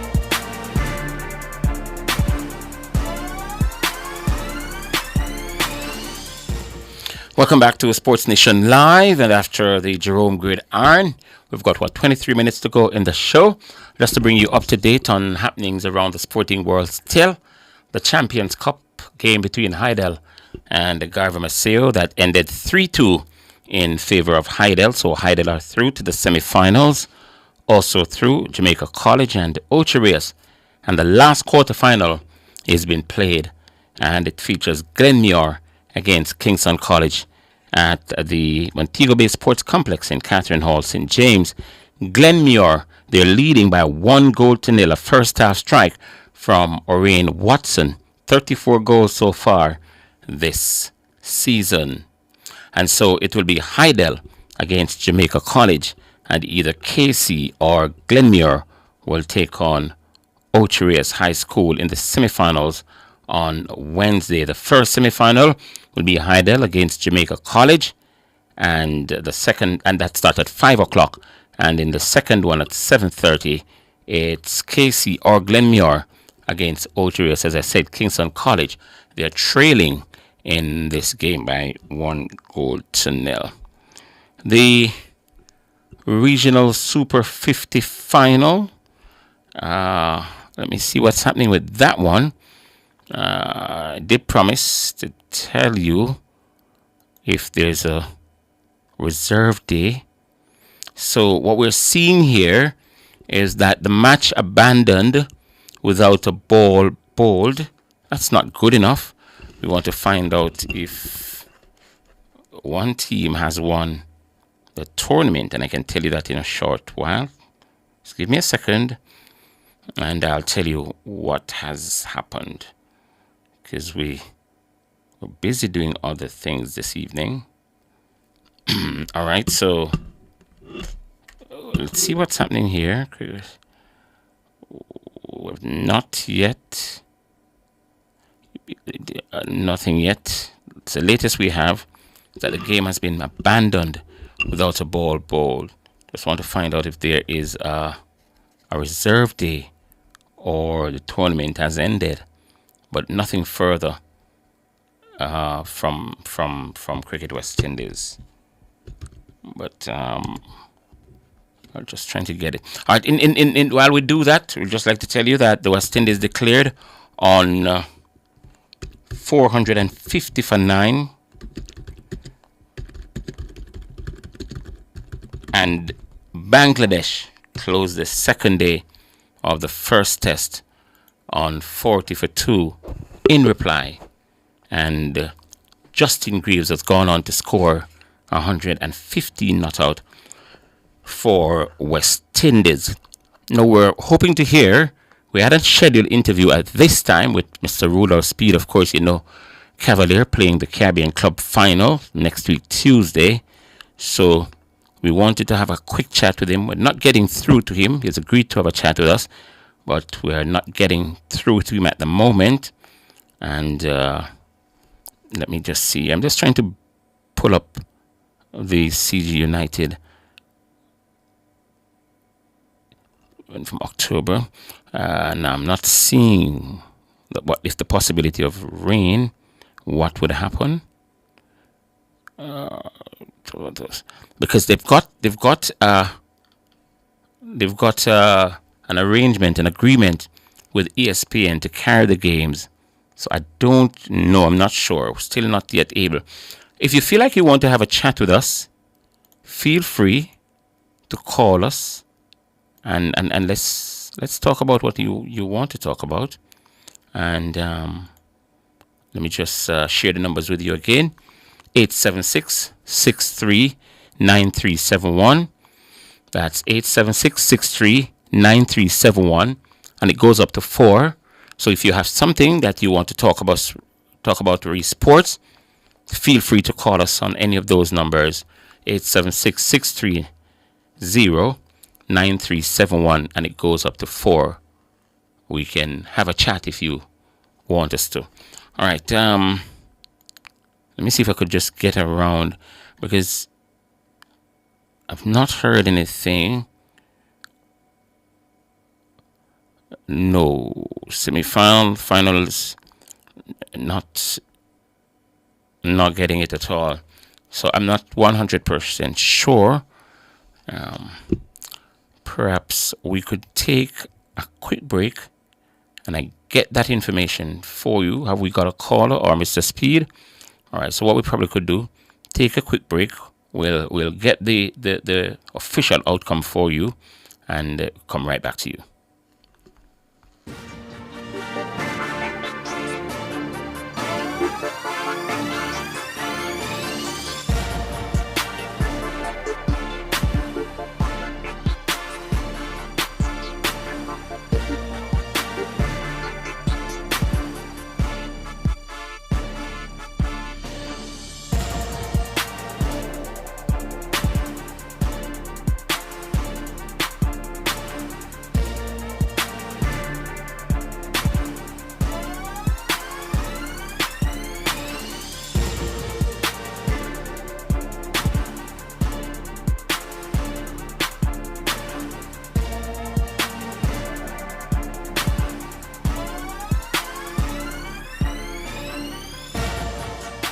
Due to the live broadcast of the JLP annual conference at the National Arena on Sunday, November 24, from 11 a.m. to 4 p.m., the Mayor's Parlor will not be aired.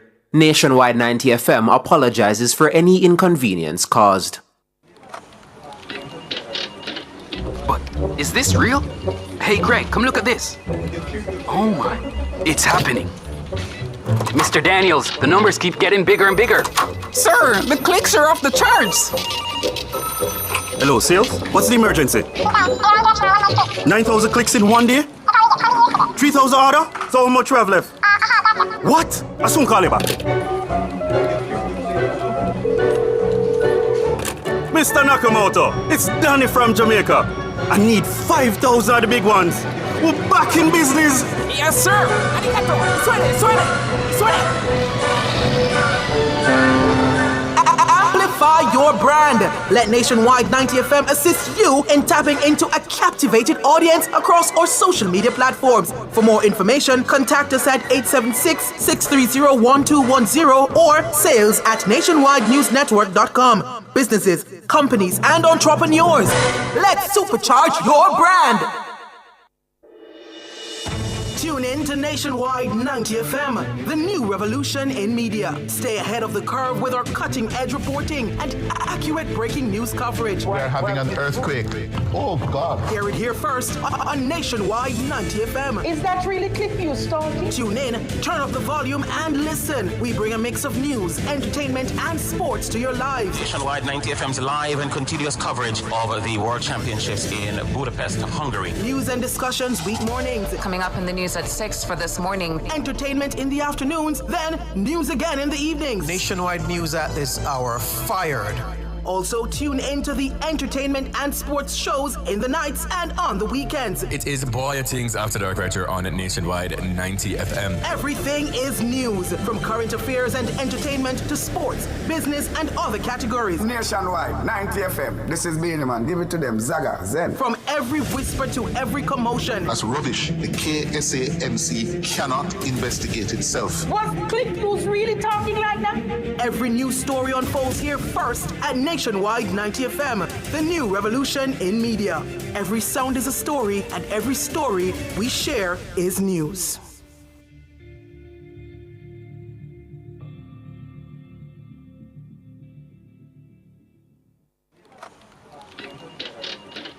But is this real? Hey Greg, come look at this. Oh my, it's happening. Mr. Daniels, the numbers keep getting bigger and bigger. Sir, the clicks are off the charts. Hello, sales? What's the emergency? 9,000 clicks in one day? 3,000 order? So how much we have left? What? I soon call you back. Mr. Nakamoto, it's Danny from Jamaica. I need 5,000 of the big ones. We're back in business. Yes, sir. Arigato. Suene. Amplify your brand. Let Nationwide 90 FM assist you in tapping into a captivated audience across our social media platforms. For more information, contact us at 876-630-1210 or sales@nationwidenewsnetwork.com. Businesses, companies, and entrepreneurs, let's supercharge your brand. Welcome back to Sports Nation Live right here on Nationwide 90 FM. Kingston College, well, they've equalized. It's now 1-1 between themselves and Glenmuir in that last quarterfinal of the Champions Cup in Montego Bay. And we have Faithful on the line. Before we go to Faithful, let me just give you an update on that Super 50. So the game abandoned without a ball bowled, and the teams will share the trophy. So Barbados Pride and Jamaica Scorpions will share the trophy. Jamaica moving from 6th last year to number 1, and they'll share the first and second prize money. So they'll put the prize monies together and share it equally between the teams. So the game abandoned without a ball because of rain. The Scorpions and the Pride sharing the CG United Regional Super 50 title and also sharing the combined first and second prize monies. Faithful, good evening. Good evening, Mr. Walker. How you doing? I'm good, brother. Give thanks. Pertaining to the test match, would you say that Craig Batwell would be the best captain we have in the Caribbean? if he's the best, what constitutes the best captain? Isn't it the result? Because if it's not result, how do you know which captain is better than which captain? How do you know? Result would be a part, but the main result, because I don't want to go on Ghana. The main result, I don't think he has been performing. So best captain is about performance.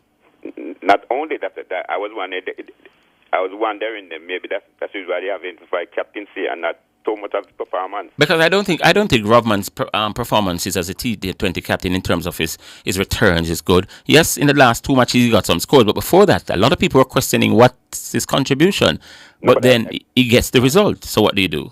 No, but I could ask a question that I'm not questioning one above the other. Well, put it this way. Let me answer the question. I'll answer if you ask me about his production, different from his captaincy, because I don't know how you know who's a best captain or who's not a best captain. Because right now, who would you say is a good test captain in the world? Would you say? Let me reverse it then. Caesar Gunn and Road.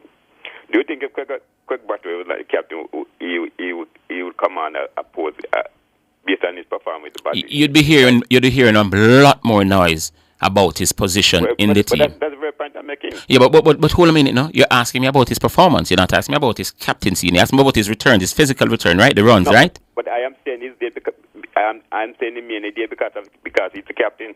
You think so? And yeah, right. Father, when he played the 4D, I'm not saying it doesn't, but I don't see where any much effort. Why the other guys around him may playing some? I put it this way. I agree with you. I would agree with you that I wouldn't go as far as to say if he was the captain, he wouldn't be there. Let me tell you how far I would go. I think if he was not the captain, his position would have long come under. Yes, and possibly he would be removed. But I can't say definitively that is because he's a captain why he's there. Because I get the impression that he's so comfortable. He's so comfortable. I don't see where he put out too much effort to perform. Like he's comfortable being the captain. Yeah. You make a good point, but it's just that I can't definitively say it's because he's a captain why he's there. I do know if that he wasn't the captain. I mean, that has something to do with it, but he could still be there with the low returns. We've seen that before. I think it's far too comfortable where he is. That's my view. It's far too comfortable. I mean, every other guys after who is not performing, they would think of dropping them. Would you remove him now? We tell you the truth. What I mostly want, I want a better production from him. That's what I mostly want. But you're not getting it. And if you don't get it, what would you do? But you can't move because he's the captain, so we're gonna do. No, you can move him if he's a captain. No, you can't. No, you cannot move him based on the fact that if you move him now, he's gonna interrupt the rhythm of the game and all this. So you can just move him from being the captain now. I don't think that. So you're saying when the series against Bangladesh is over, that can be considered if you don't put out a better production. So would you? That's not in Jamaica. Would you have moved him if? Before the Bangladesh series, if you had the chance? No. I wait after the Bangladesh series over. And if he doesn't come up with the main is why I won't consider moving in, because if it do, I think he would pull up the rhythm of the game. Cool. So at the end of the Bangladesh series, he doesn't show. What would you do? That would be a consideration to demote him from captains, like what they did to Jason Waller. And give it to who? Well, I don't think they didn't know who they were going to give it to. No, I'm asking you. Forget them. Who would you give it to if the Bangladesh series goes on? Who would I give it to? No, that's a good question. Yes, so answer it. And I can say something. This guy from Trinidad, the keeper. Joshua De Silva? Yeah, De Silva. You would give him the team to captain now? Why not? What's his production? No, but he's performing better for the no. But is he performing? Is he performing good enough? I'm answering. At least he performed better in the past 5 games than the captain that we have there now. That's good. One. That's one, and 2. He's a very good glove behind the wicket. So at least you get a good production from him. So I'm gonna ask a question now. He's performing better than the captain in terms of his runs production in the last couple of games. Right. Fine. Is he performing overall good enough for you to not just keep him, but name him to lead the team? Yes. With captains, trust me, it's a try and error business. Like, put it this way, and Jason was there. We never know if Greg Walker would perform the way. Would be a good captain, and they put them there. Right, which is why I say you can't ask if he's the best captain around, because with captains you'll never know. No, we say I did that. I did that based on the fact that I didn't perform, and I'm thinking that if he was not the captain, maybe you get a better production from him. So, my main concern is the production that I'm looking for. No, man, I understand your concern, and you make a good point, And it could very well be that it's because he's a captain why he's there. It's just that I don't think I would want to go that far. I would just probably think that if he wasn't the captain, then you'd hear more people coming out to talk about it. Which, in the end, I suppose, a 6-6-1 after that. I think you're right. Yeah, because I find that, to me, it's, when he's batting, when he's unsung, he's the best batsman we have in the Caribbean. When he's unsung. But I find that I don't because he have the captaincy. He's far too relaxed, and I'm not sure if he putting out his all. No, maybe he doesn't. Maybe he do, but I'm just not seeing it. All right, football now. All right. My understanding of the Eurozone is that if you're in England, it's not that bad to go across from England to France and Ireland based on the Eurozone rule. Am I correct? What you're asking if it's correct about what? If I go from France to England when you're in the Euro. What about it? What about going from France to? I was wondering why did not Bonnie went to the party game we play France. They said it was for passport. Was it that they said that it was a visa issue, or was it for the Champions League that they went to play? But didn't she went there when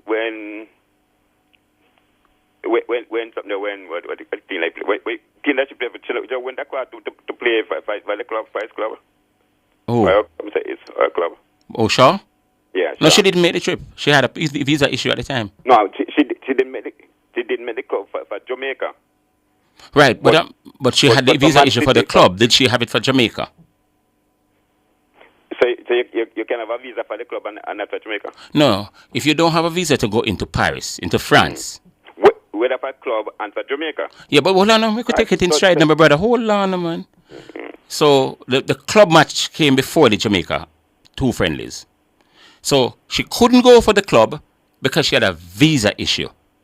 The question is, was the visa issue sorted out before the international for Jamaica and because of that she still couldn't go because it wasn't sorted at the time? How long do we? I don't know.